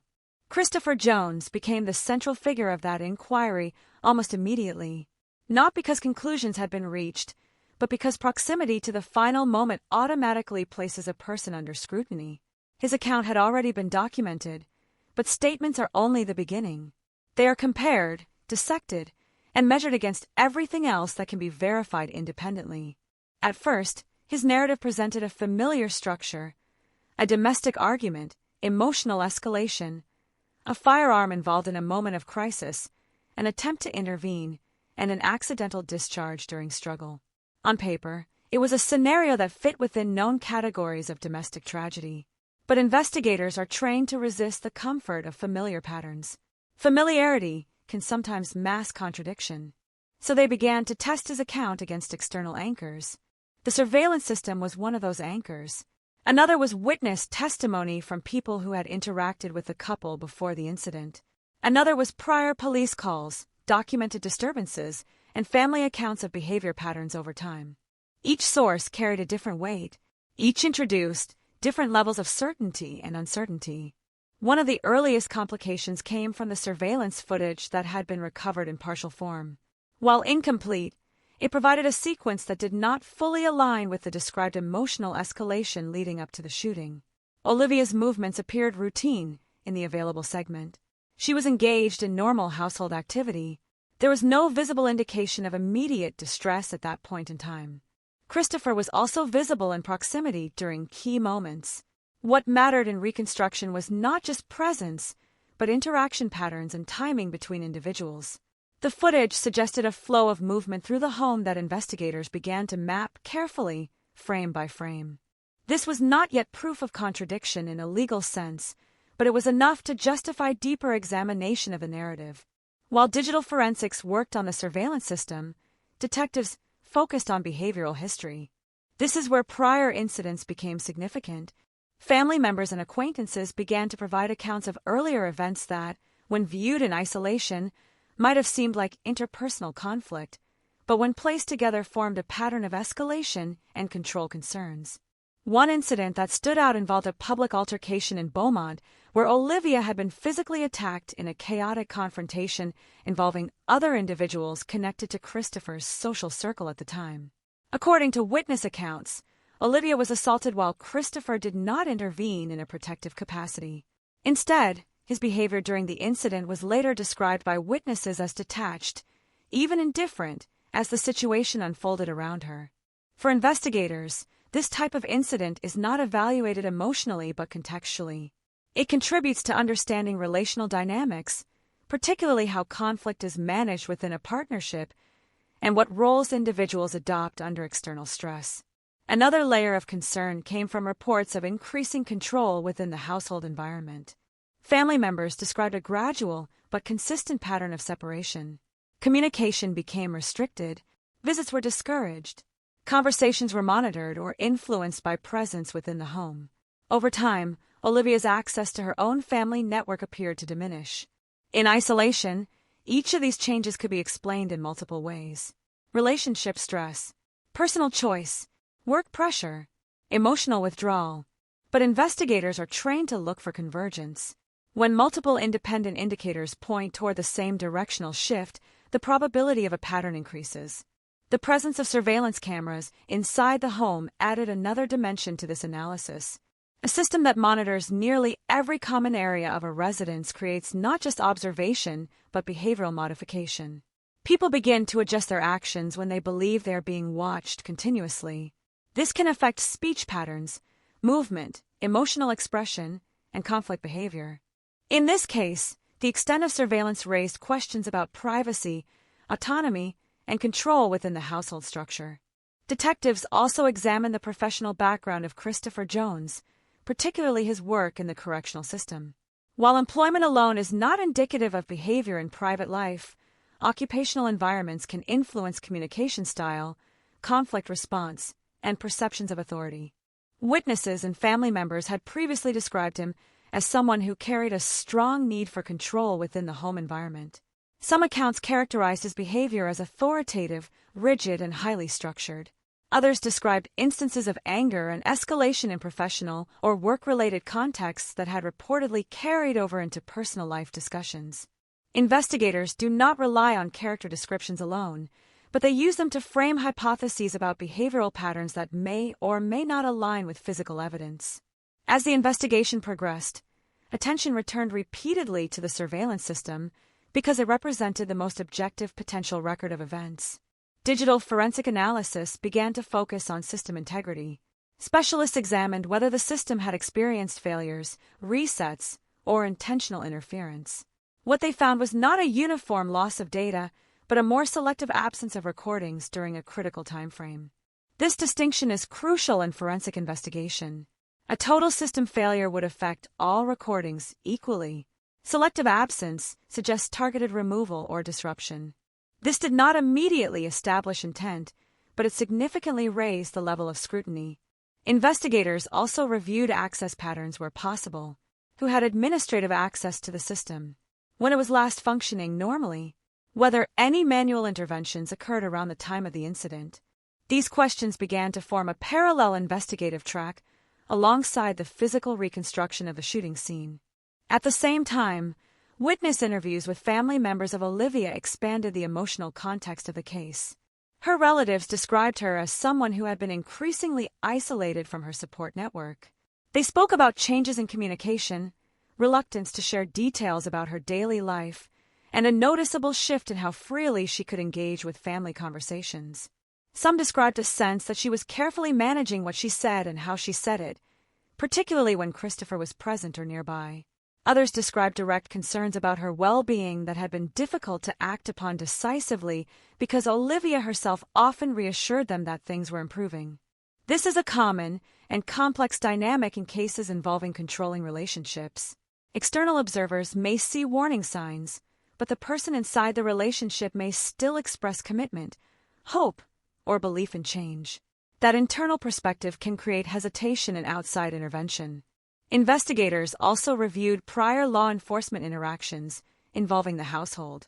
While not all incidents escalated to formal charges, documented calls and reports contributed to understanding the history of conflict and escalation patterns.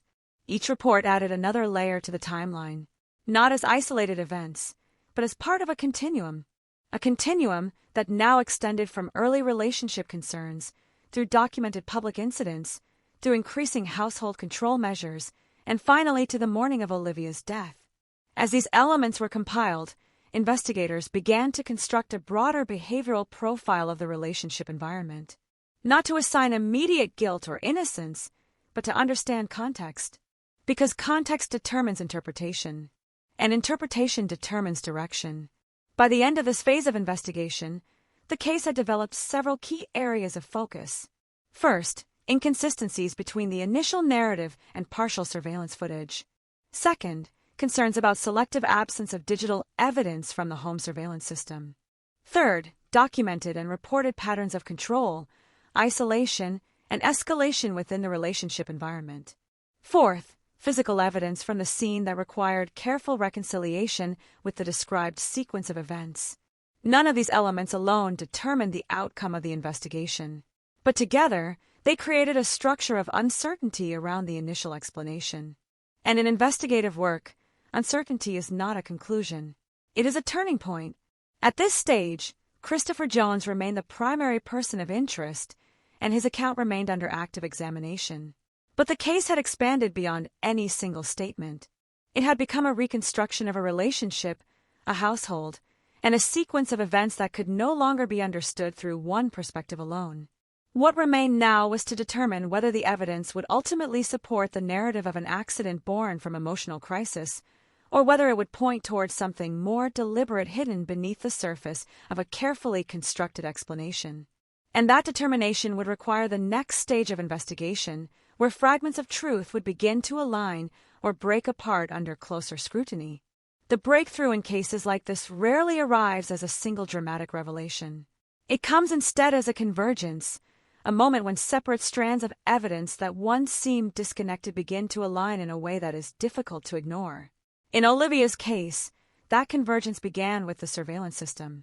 What had initially been treated as a technical complication gradually transformed into one of the most critical elements of the investigation. The system inside the home was not just a passive recording device.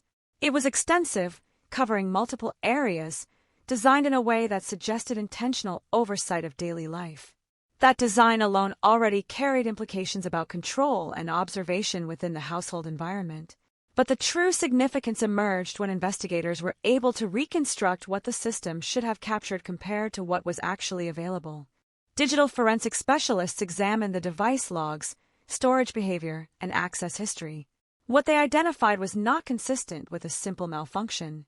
There were irregularities in recording continuity, but more importantly, there were clear indications that data had been altered or removed during a very narrow time window surrounding the critical incident. This detail changed the direction of the case, because system failure is random, but selective deletion is not. At this stage, investigators began to focus on user interaction with the system. Who had access? Who knew how to navigate it? Who had the opportunity to intervene in its stored data during the window between the incident and the arrival of law enforcement?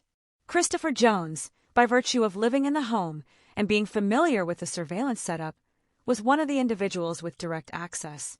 That fact alone was not incriminating in isolation, but combined with missing footage and inconsistent system logs, it became a central point of scrutiny.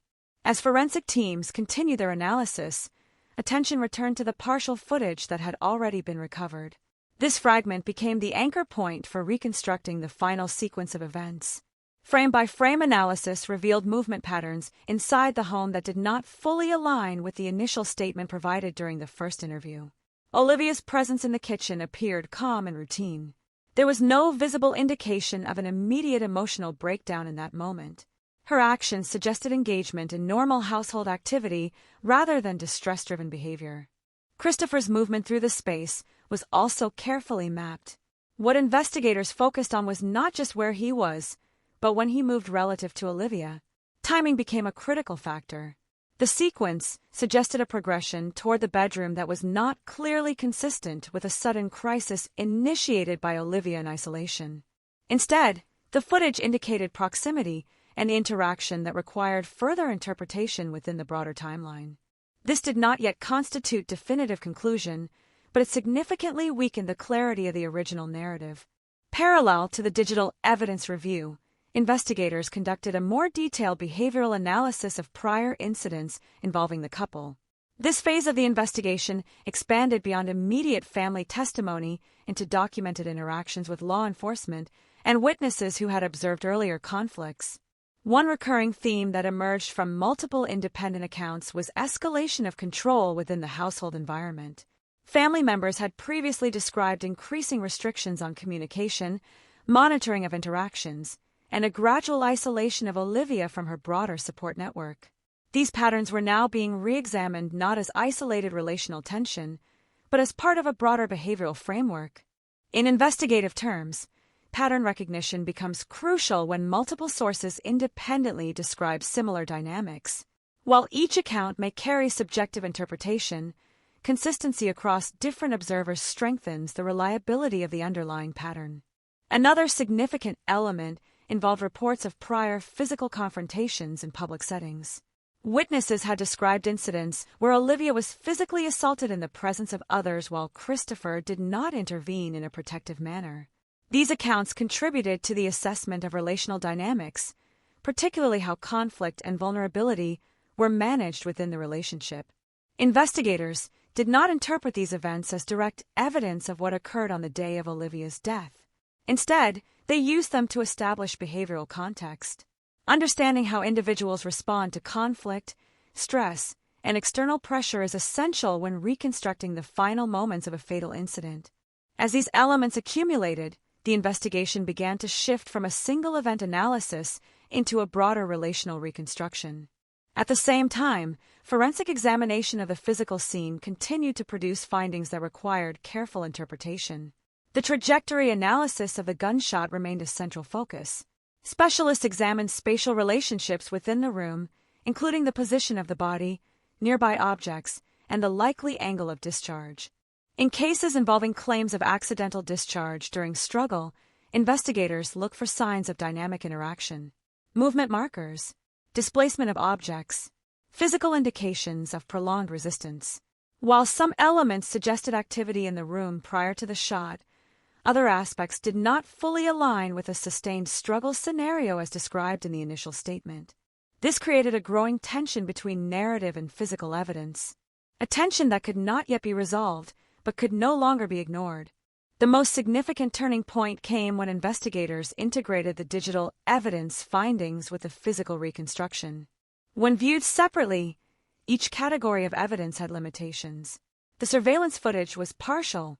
The physical scene required interpretation.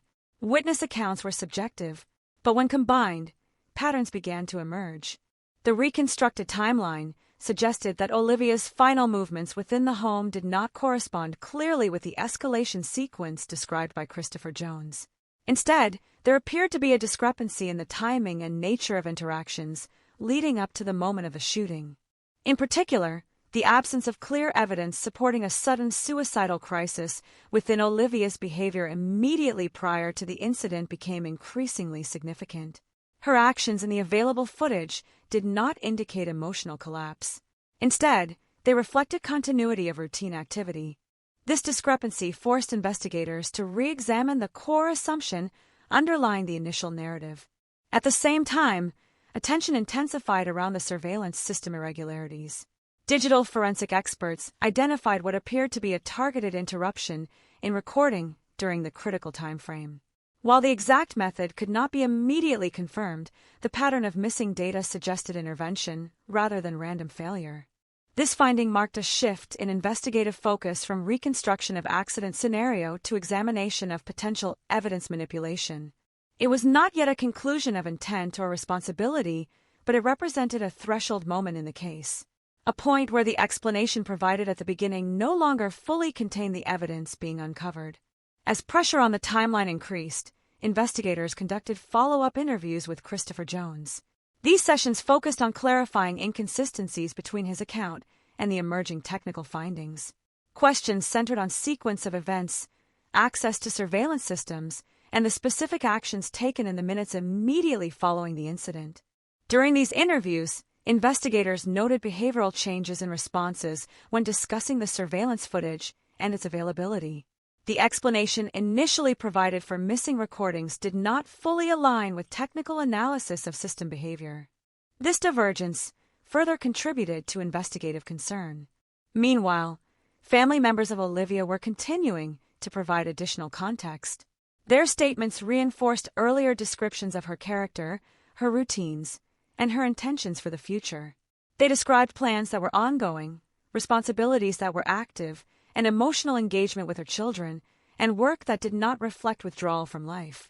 While subjective, these accounts contributed to the broader psychological profile being constructed around her state of mind leading up to the incident.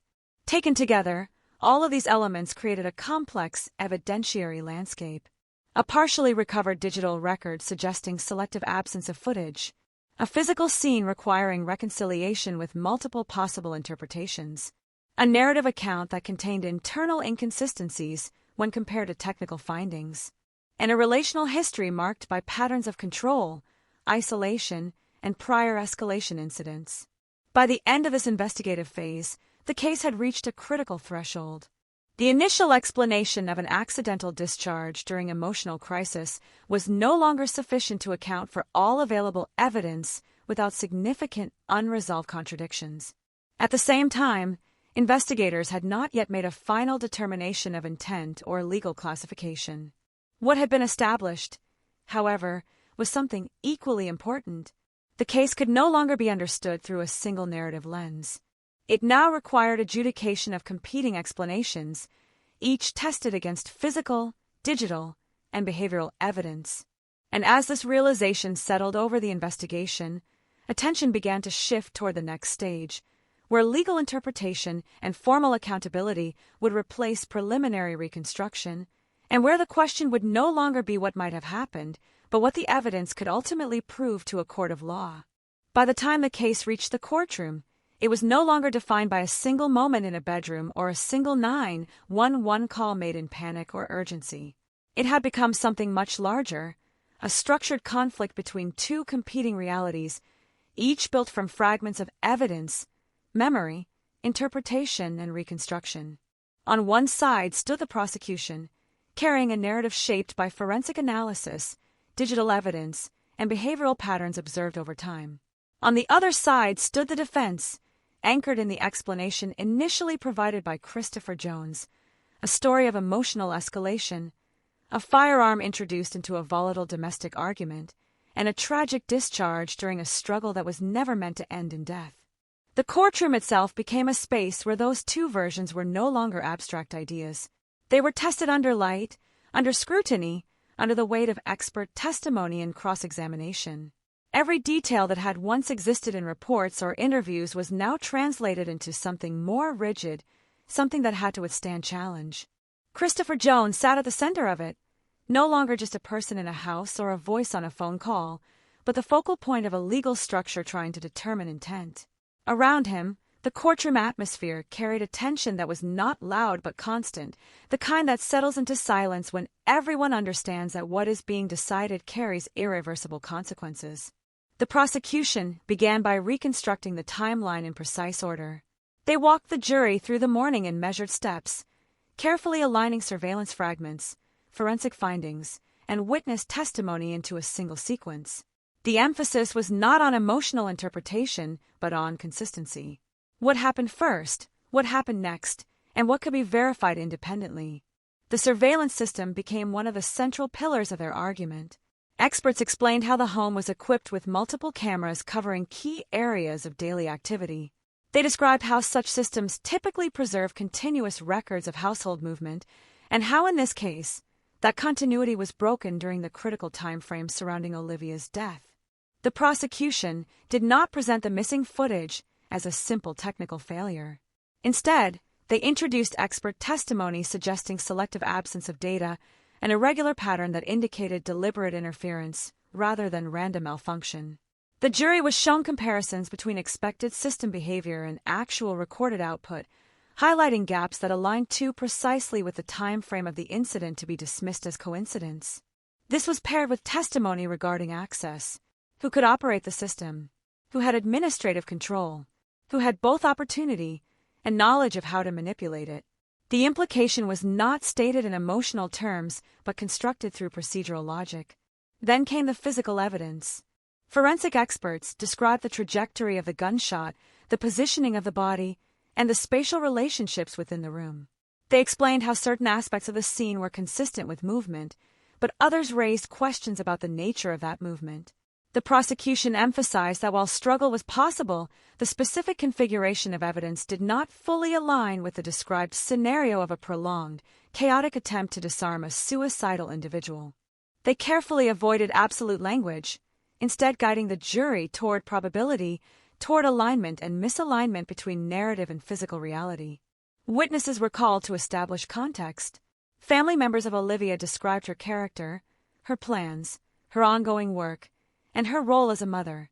They spoke about her emotional investment in her children and her business, emphasizing that she was actively engaged in life in the days leading up to her death. These testimonies were not presented as direct evidence of the moment itself, but as contextual background that challenged the notion of sudden suicidal intent. They also described prior incidents of concern within the relationship, patterns of control, isolation, and escalating conflict that had been observed over time. The courtroom listened as a broader picture of the household environment emerged, one that extended far beyond a single morning in February. The defense, in response, worked to reframe that same evidence through a different lens. They emphasized the emotional volatility of domestic relationships under stress. They argued that surveillance systems can fail, that memory is imperfect, that witnesses interpret behavior through emotional hindsight. They reinforced the idea that Christopher's actions were those of a person responding to an unexpected and tragic crisis, not someone acting with intent. In their presentation, the missing footage was characterized as a technical issue rather than deliberate manipulation. The timeline discrepancies were described as limitations of reconstruction rather than contradictions. The physical evidence was framed as consistent with a struggle occurring in close proximity. Christopher's own account remained central to their argument. He described the events in detail from his perspective, reiterating the emotional intensity of the moment, the presence of the firearm, the fear of self-harm, and the attempt to intervene. His testimony was presented as consistent with someone experiencing shock and trauma in real time. But cross-examination introduced pressure points. Prosecutors questioned the consistency of his statements over time. They examined differences between initial interviews and later explanations. They focused on the surveillance system access and the timing of data loss. They asked precise questions about actions taken immediately after the incident, including movements within the home during the critical window before emergency responders arrived. In those moments, the courtroom shifted from narrative presentation to adversarial precision. Every answer was weighed, not only for content, but for alignment with established evidence. One of the most significant moments in the trial came when expert testimony revisited the surveillance system analysis in detail. Technical specialists explained how selective data loss could occur, how access logs indicated potential interaction with the system during the time frame in question, and how the pattern of missing recordings corresponded closely with the sequence of events under investigation. This testimony did not rely on speculation. It relied on system behavior, digital forensic principles, and reconstruction of access history. It was presented in a way that allowed the jury to visualize not just what was missing, but how and when it might have been removed. The emotional weight of the case did not come from dramatic moments in court alone, but from the accumulation of detail. Each piece of evidence added another layer to the picture. Each testimony added another perspective on a life that had been lived under increasingly complex conditions. As the trial progressed, the central question slowly shifted. It was no longer only about what happened in the bedroom on the morning of February 14th. It became about whether the explanation provided could reasonably account for all the evidence now presented. Could an accidental discharge during a struggle explain the trajectory findings? Could it explain the surveillance gaps? Could it explain the timing sequence reconstructed from partial footage? Could it explain the pattern of prior behavior described by witnesses?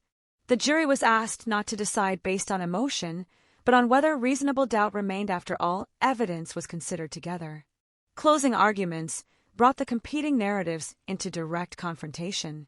The prosecution described a pattern of control, isolation, and escalating tension culminating in a moment that was not consistent with accident alone. They emphasized the importance of the digital evidence, the surveillance irregularities, and the physical reconstruction that did not fully support the initial account. The defense maintained that the absence of complete certainty should prevent conviction. They returned repeatedly to the idea that the most immediate explanation, that of a tragic accident during a volatile moment, remained plausible within the limits of available evidence. When deliberation began, the courtroom itself became quiet in a different way. Not the investigative silence of reconstruction, but the procedural silence of decision-making. A space where evidence is no longer argued, but weighed internally by those tasked with reaching a verdict. For Olivia's family, that waiting period carried a different kind of weight. It was not about analysis anymore. It was about closure, accountability, and the difficult reality of hearing a life they knew discussed in fragments of testimony and interpretation. For Christopher Jones, it was the final stage of a process that had already redefined his life. And for the system itself, it was the moment where all reconstruction, all evidence, all competing narratives would be distilled into a single legal conclusion. A conclusion that would determine not only responsibility, but the official version of what happened inside that house when Olivia's life ended and every explanation that followed was forced to confront the limits of doubt. After days of testimony, cross-examination, and the slow compression of a complex life into legal categories, the courtroom eventually reached its final silence. It was not the silence of uncertainty anymore, but the silence that comes just before a decision is spoken aloud, when every argument has already been made and nothing remains except consequence. The jury returned with a verdict that marked the end of one process and the beginning of another kind of permanence. In the room, the reaction was not immediate chaos or dramatic collapse. It was something more restrained, more contained, as if the weight of what had been decided needed a few seconds to fully settle into human understanding. Christopher Jones stood as the verdict was read, his expression difficult to read in the way that people often become unreadable when they realize that words spoken in a courtroom will define the rest of their lives. Around him, the legal system that had spent months constructing, testing, and challenging every detail of the case had finally arrived at its conclusion. He was found guilty of murder.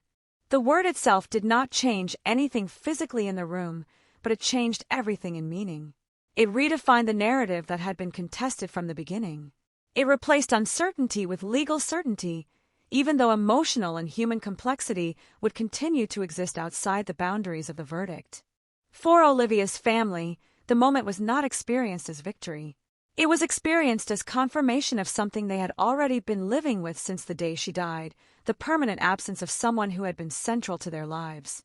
The verdict did not bring her back. It did not reverse the images that had formed in their memory since that morning. It did not erase the pain of knowing how suddenly everything had changed. What it did was close a question that had remained open in the public and legal space. But closure in law is not the same as closure in life. Outside the courtroom, the world continued in its ordinary rhythm, but for those directly connected to the case, nothing returned to normal. Olivia's children, her siblings, and those closest to her were left to process a reality that no legal outcome could fully resolve. The structure of the trial had given them answers about responsibility, but it could not restore the presence of the person at the center of it. In the days and weeks that followed, grief became the dominant structure of daily life. It did not arrive all at once. It came in waves, sometimes triggered by small, unexpected details. A photograph, a familiar place, a memory of ordinary conversation that now carried different weight because it belonged to someone who was no longer there. Her family described her in ways that reflected both who she was and what she had come to represent to them after her death. She was remembered not only as a victim of a tragic and violent end, but as a person who had been full of energy, responsibility, and care. Someone who had tried to build stability in a life that required constant adaptation. Someone who had been deeply connected to her children and her work. Someone who had mattered in ways that extended far beyond the circumstances of her death. At the same time, the case also left behind questions that do not disappear even after a verdict. Questions about how control develops inside relationships. About how isolation can gradually become normalized. About how warning signs are interpreted differently depending on proximity. About how systems designed for safety, like surveillance technology, can also become part of environments where privacy and autonomy are diminished. The house where everything occurred remained a physical space, but its meaning had permanently changed. It was no longer just a residence. It had become the site of investigation, testimony, and irreversible loss. For those who knew Olivia, it was no longer a place they could think of without remembering what happened inside it. Over time, the details of the legal process began to fade in public attention, as most cases eventually do. Courtroom transcripts, forensic diagrams, and procedural arguments became part of official records rather than active discussion. But for the people closest to Olivia, the details did not fade. They remained present in memory, in conversations, and in the ongoing process of trying to understand a life that ended under circumstances that still feel heavy even when explained. Her family chose to remember her in ways that emphasized her identity beyond the case. They spoke about her laughter, her presence at gatherings, her role as a mother, her work ethic, and the sense of warmth she brought into everyday spaces. They focused on the version of her that existed long before legal language ever became attached to her name.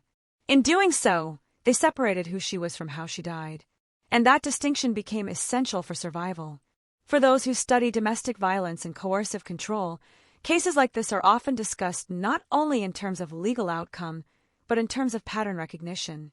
The gradual narrowing of a person's world, the increasing dependence on a single relationship, the normalization of surveillance, restriction, and emotional pressure. The difficulty outsiders face in intervening when the person inside the situation still expresses attachment or hope. These patterns do not always appear dramatic in real time. They often unfold in ways that are fragmented, intermittent, and difficult to classify until viewed in retrospect. Olivia's story, as reconstructed through testimony and evidence, became part of that broader understanding. Not because it was unique in its structure, but because it reflected dynamics that exist in many households where control and love become difficult to distinguish from one another over time. In the end, what remains is not only the legal record, but the human reflection that follows it. A reminder that lives can appear stable on the surface while shifting in ways that are not always visible to those outside the immediate environment. A reminder that evidence, while essential for justice, can only capture fragments of a full human reality. And a reminder that behind every case file, there is a person whose existence cannot be fully contained by testimony, footage, or verdict. Olivia's name now exists in both memory and record. In memory, she is remembered as she was known, a mother or sister, a presence that shaped the lives of those around her. In record, she is part of a case that was argued, examined, and decided within the structure of law. Between those two forms of existence lies the part that no courtroom can fully restore, the lived experience of a life that was complex, meaningful, and ultimately cut short in a way that left those who loved her searching for understanding long after the final words were spoken in court. Long after the verdict, when the courtroom had emptied and the legal language of the case had settled into archives and transcripts, what remained was not closure but continuation in a different form. Life outside the trial does not end with a sentence. It continues to absorb what happened, slowly, unevenly, through memory, through absence, and through the way people learn to live with what cannot be changed. For Olivia's family, time did not move forward in a straight line after the trial. It moved in fragments. Some days were functional, structured around work, children, and routine obligations. Other days were interrupted by memories that arrived without warning, triggered by ordinary details that carried extraordinary weight. A sound, a date, a photograph, a place that once felt normal but now held a permanent echo of what had happened there. Her absence became a presence of its own. Not loud, not dramatic, but constant. At family gatherings, there was a space where she used to be. In conversations, there were pauses where her voice would have fit naturally. In decisions, there were moments when her perspective was still mentally consulted, even though she was no longer there to give it. This is how grief often restructures itself over time. It does not always diminish. It changes form. Her children carried their own version of that absence, one that would shape their understanding of safety, trust, and relationships in ways that would not fully reveal themselves immediately. For them, the home where everything happened was not just a location in a case file. It was a lived environment that had once been part of their daily world. The memory of structure, control, and fear does not disappear simply because a legal system has reached a conclusion. It remains embedded in experience. For Olivia's siblings and extended family, the aftermath also brought reflection, and in many cases, difficult self-questioning. They revisited earlier moments in the relationship, conversations that now carried different meaning, signs that were only fully understood in hindsight. This kind of retrospective analysis is common in cases involving long-term control dynamics. People look back not to assign blame to themselves, but to understand what could not be seen clearly at the time. There is often a painful gap between what was felt and what was acted upon, between concern and intervention, between awareness and certainty. In Olivia's case, that gap became a central emotional burden for those who loved her. Beyond the family, the case also left an impact on those who followed it through media coverage or community awareness. It became another reference point in broader conversations about domestic violence, coercive control, and the complexity of relationships that appear functional externally while deteriorating internally. One of the most difficult aspects of such cases is that they resist simple categorization. They are not always defined by constant visible violence. They often include periods of normalcy, productivity, even apparent success. This contrast can make it harder for outsiders to recognize the seriousness of what is unfolding until it is too late. In Olivia's situation, the presence of surveillance systems, behavioral control patterns, and gradual isolation added layers that were not immediately visible to everyone around her at the same time. These elements did not operate in isolation. They interacted with emotional attachment, family dynamics, and personal hopes for stability and change. That combination created a situation where external intervention was complicated by internal contradiction. She was still living her life, still working, still maintaining relationships, even as those relationships became increasingly structured by distance and restriction. This duality is what makes cases like hers so difficult to fully comprehend from the outside. There is no single moment where everything becomes clearly defined. Instead, there is a progression of changes that only fully form a pattern when viewed in retrospect. For investigators and legal professionals who worked on the case, it remained an example of how modern domestic environments can include technological layers that influence both behavior and evidence. Surveillance systems, digital access logs, and recorded data streams are no longer passive background elements. They are active participants in how events are reconstructed and understood. In Olivia's case, the digital evidence played a critical role in shaping the final understanding of what occurred. The presence of missing or altered recordings raised questions about timing, access, and sequence. These technical elements became as important as physical evidence in building the overall picture presented in court. At the same time, professionals working in domestic violence prevention reflected on the behavioral patterns described throughout the case. The gradual narrowing of social circles, the increasing dependence on a single relationship, the normalization of monitoring and control within the home environment. These patterns are often discussed in training contexts, but real cases give them a human dimension that statistics alone cannot convey. Olivia's story became part of that broader educational framework, not as an isolated incident, but as an example of how multiple warning signs can exist simultaneously without producing immediate decisive action from the outside. It also highlighted a difficult truth that professionals in the field often emphasize. Recognition alone is not always enough. Intervention requires timing, access, and willingness from the person directly affected, and those elements do not always align when external concern is strongest.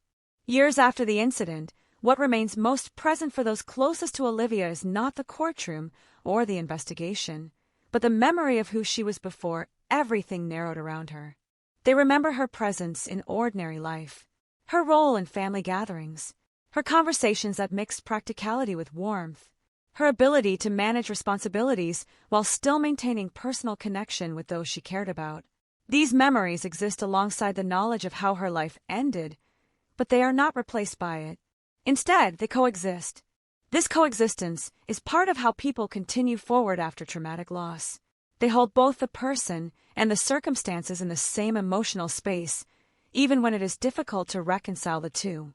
There is also a quiet transformation that often occurs over time in families affected by such cases. Advocacy sometimes emerges. Conversations about warning signs become more direct. Awareness becomes more intentional. The experience, while deeply personal, begins to influence how they interpret similar situations in the world around them. For Olivia's family, remembering her became not only about preserving her identity, but also about ensuring that what happened to her is not reduced to a distant story without meaning. They emphasize her life as much as her loss. They speak about her as a person first, not just as part of a case. In doing so, they resist the reduction that often happens when tragedies are summarized into headlines or legal outcomes, because a person cannot be fully contained by either. In the end, what remains is not resolution in the absolute sense, but understanding in layers. Legal understanding, emotional understanding, social understanding, each one incomplete on its own, but together forming a fuller picture of a life that mattered deeply to the people who knew her. Olivia's story continues to exist in those overlapping layers. In memory, she is still present in the lives of those who loved her. In record, she remains part of a case that was examined and decided within the justice system. And in reflection, she becomes part of a larger conversation about relationships, control, awareness, and the quiet ways in which danger can develop inside spaces that still appear, from the outside, to be ordinary homes. What happened to her cannot be changed, but how it is understood continues to evolve in the minds of those who carry her memory forward. In the years after the case, the house where everything happened remained standing, but its meaning inside the community had permanently changed. It no longer belonged to the category of ordinary residences. It had become a reference point in conversation, a place people would mention in lowered voices, a location tied to a story that everyone in the area knew in outline, even if they did not know every detail. For neighbors, life continued, but not without awareness. In suburban spaces like Beaumont, proximity creates familiarity, even when interaction is minimal. People recognize patterns, cars arriving and leaving, lights turning on at unusual hours, the rhythm of daily life that defines whether a house feels active or withdrawn. After the incident, that rhythm shifted permanently. Even as time passed, there was an unspoken memory attached to the property itself. Some houses returned to normal over time. Others do not. This one did not. For Olivia's family, the passage of time brought a different kind of change. The sharpness of immediate grief softened, but it did not disappear. Instead, it integrated into daily life. They learned how to function with it present, not by forgetting, but by carrying it differently. There were moments when Olivia was spoken about in present tense, not because they believed she was still alive, but because memory sometimes refuses to fully convert presence into absence. People say things like she would have liked this, or she would have said that, as if continuing a conversation across a boundary that cannot be crossed. This is not denial. It is adaptation. Her children grew older with her absence, shaping part of their identity. As they matured, they began to understand the case not just as an event they were told about, but as something that defined part of their personal history. Over time, questions that were once too complex or painful to fully address became part of their understanding of the world. How relationships can change slowly. How control can appear gradually. How environments that seem normal from the outside can feel completely different from within. These lessons were not taught in a classroom. They were learned through experience, reflection, and time. For those who worked on the investigation and prosecution, the case also remained present in professional memory, not as a routine file, but as an example of how layered domestic cases can become when technology, behavioral patterns, and physical evidence intersect. Surveillance systems, which are often thought of as tools for safety, were seen differently in this case. They were both a source of potential clarity and a source of complication. Incomplete data, selective absence of recordings, and questions of access all demonstrated that technology does not simply preserve truth. It preserves whatever conditions surround its use. That realization influenced how similar systems would later be evaluated in other cases. In broader public discussion, the case became part of ongoing conversations about coercive control and domestic environments where external appearances do not fully reflect internal reality. Specialists in domestic violence prevention often point to cases like this when discussing how warning signs can exist without immediate resolution and how important it is to understand patterns rather than isolated incidents. The idea of control was examined not only as physical restriction, but as environmental structure. Surveillance, social isolation, behavioral regulation, emotional dependency. These elements do not always appear dramatic individually, but together they can create a system that is difficult to recognize until it has already deeply influenced a person's life. Olivia's story, in this sense, became part of a larger framework of understanding, not because it was unique in every detail, but because it reflected a combination of factors that are increasingly recognized in modern domestic environments. As time continued, public attention to the case naturally diminished. This is a common pattern in almost all high-profile incidents. News cycles move on. Legal outcomes become settled history. New events replace old ones in collective focus. But within the family, and within the lives of those directly affected, the case did not fade in the same way. It changed form. Anniversaries became moments of reflection rather than public attention. Certain dates carried more emotional weight than others. Small rituals developed around remembrance. Not formal ceremonies, but personal acts that help maintain connection to memory. A photograph placed in a specific location. A conversation held in quiet tone. A moment of silence that does not need explanation. These practices are part of how people maintain bonds with those who are no longer physically present. They do not resolve grief, but they allow it to exist in a structured way within life. For Olivia's siblings, remembering her also meant continuously balancing two versions of understanding. The sister they knew, and the circumstances of her death as established through legal proceedings. These two realities exist side by side, sometimes in harmony, sometimes in tension, but never fully merging into a single emotional resolution. One is personal, the other is procedural. Both are true in their own domains. In reflecting on the case more broadly, one of the most difficult aspects remains how gradual the changes were before the final event. There was no single clear turning point that, from the outside, guaranteed recognition of danger. Instead, there was a sequence of adjustments that only became fully legible after everything had already happened. Communication patterns changed slowly. Access to social support narrowed incrementally. Household structure became more controlled over time. Surveillance systems became normalized within daily life. Emotional responses adapted to environmental pressure. Each step, in isolation, could be interpreted in multiple ways. Only when combined do they form a recognizable pattern. This is why retrospective understanding is so common in cases like this. People look back and reevaluate earlier moments with knowledge they did not have at the time. If I had known then what I know now, if I had seen it more clearly, if I had acted differently. These thoughts are not unique to Olivia's family. They are part of the broader human response to loss under complex circumstances.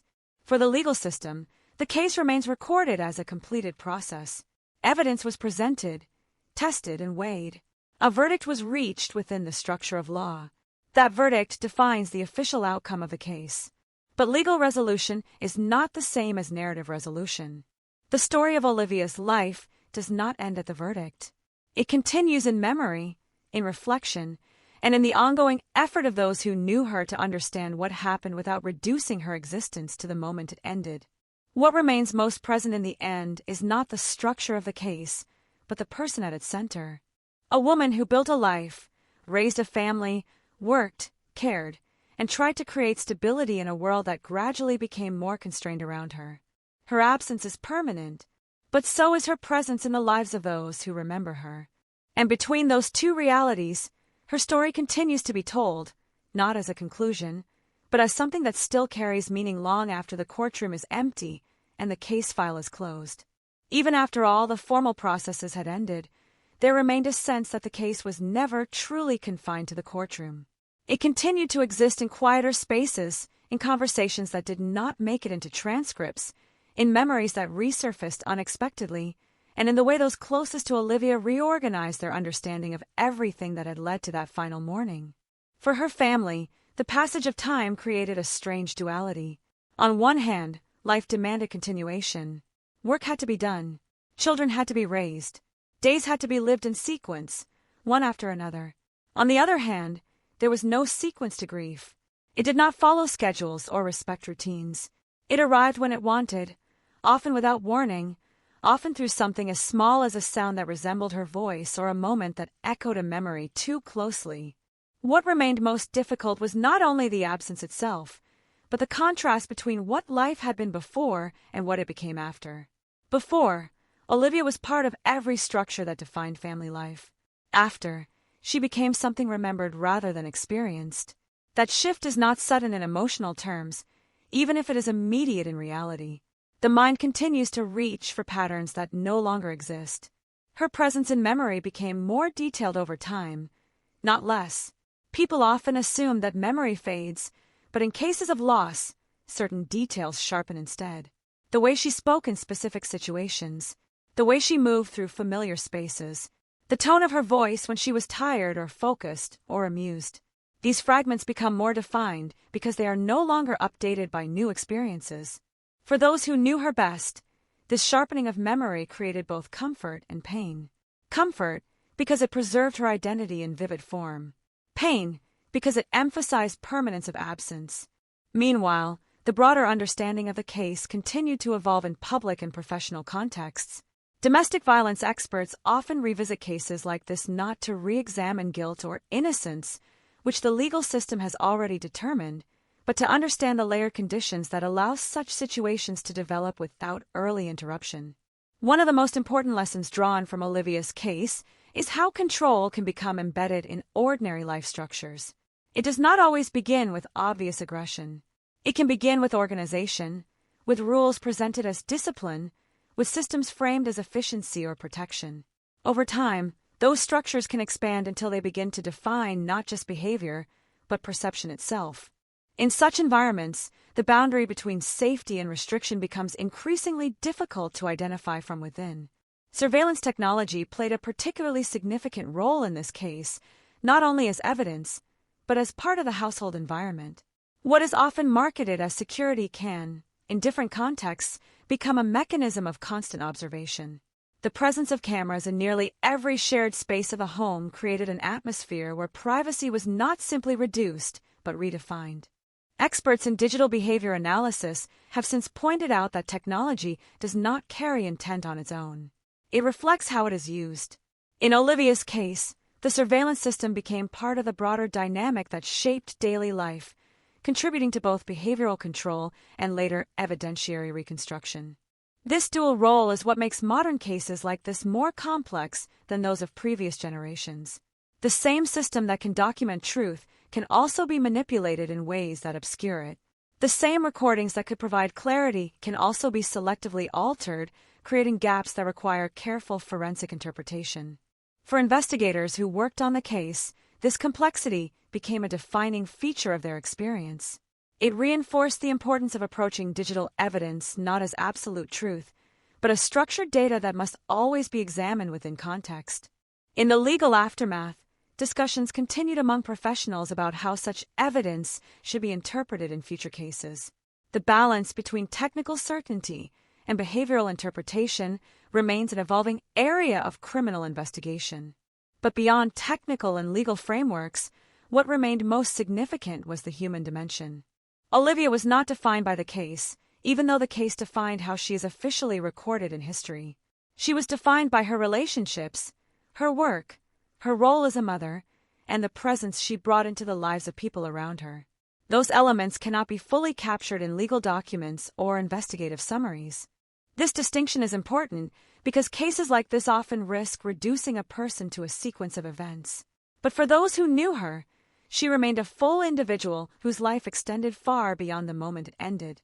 Over time, her family developed ways to preserve that full identity. They spoke about her in ways that emphasized continuity of character rather than finality of outcome. They shared stories that did not relate to the case, but to everyday life. Moments of humor, resilience, care, and personality that existed long before any legal process began. These acts of remembrance are not about rewriting history. They are about ensuring that history does not become the only lens through which a person is seen. In broader social reflection, Olivia's case continues to be referenced in discussions about how to recognize relational danger earlier. Not through isolated incidents, but through patterns. Not through single moments of conflict, but through cumulative shifts in behavior, access, and autonomy. One of the most difficult aspects of such cases is that recognition often requires external perspective. From within the situation, change can feel gradual enough to adapt to, even when it is significant from the outside. This gap between internal experience and external observation is where many warning signs remain unaddressed. For those studying domestic environments, this case reinforces the importance of listening to subtle indicators, not only dramatic events. Changes in communication, restrictions on social interaction, and normalization of constant monitoring are all elements that, when combined, can signal deeper structural issues within a relationship. As years pass, the immediate intensity of the case fades in public memory, but its relevance in professional and emotional context remains. It becomes part of a larger body of understanding about how control, dependency, and violence can develop in ways that are not always immediately visible. For Olivia's family, however, the case is not an abstract example. It is personal history. It is lived experience. It is something that continues to shape their understanding of the world and their relationships within it. In the end, what remains is not just what happened, but what continues after what happened. A life that is no longer present physically, but still present in memory. A story that has been legally concluded, but emotionally continues. And a name that, even after the final page of the case file, still carries meaning far beyond the moment it was last spoken in a courtroom.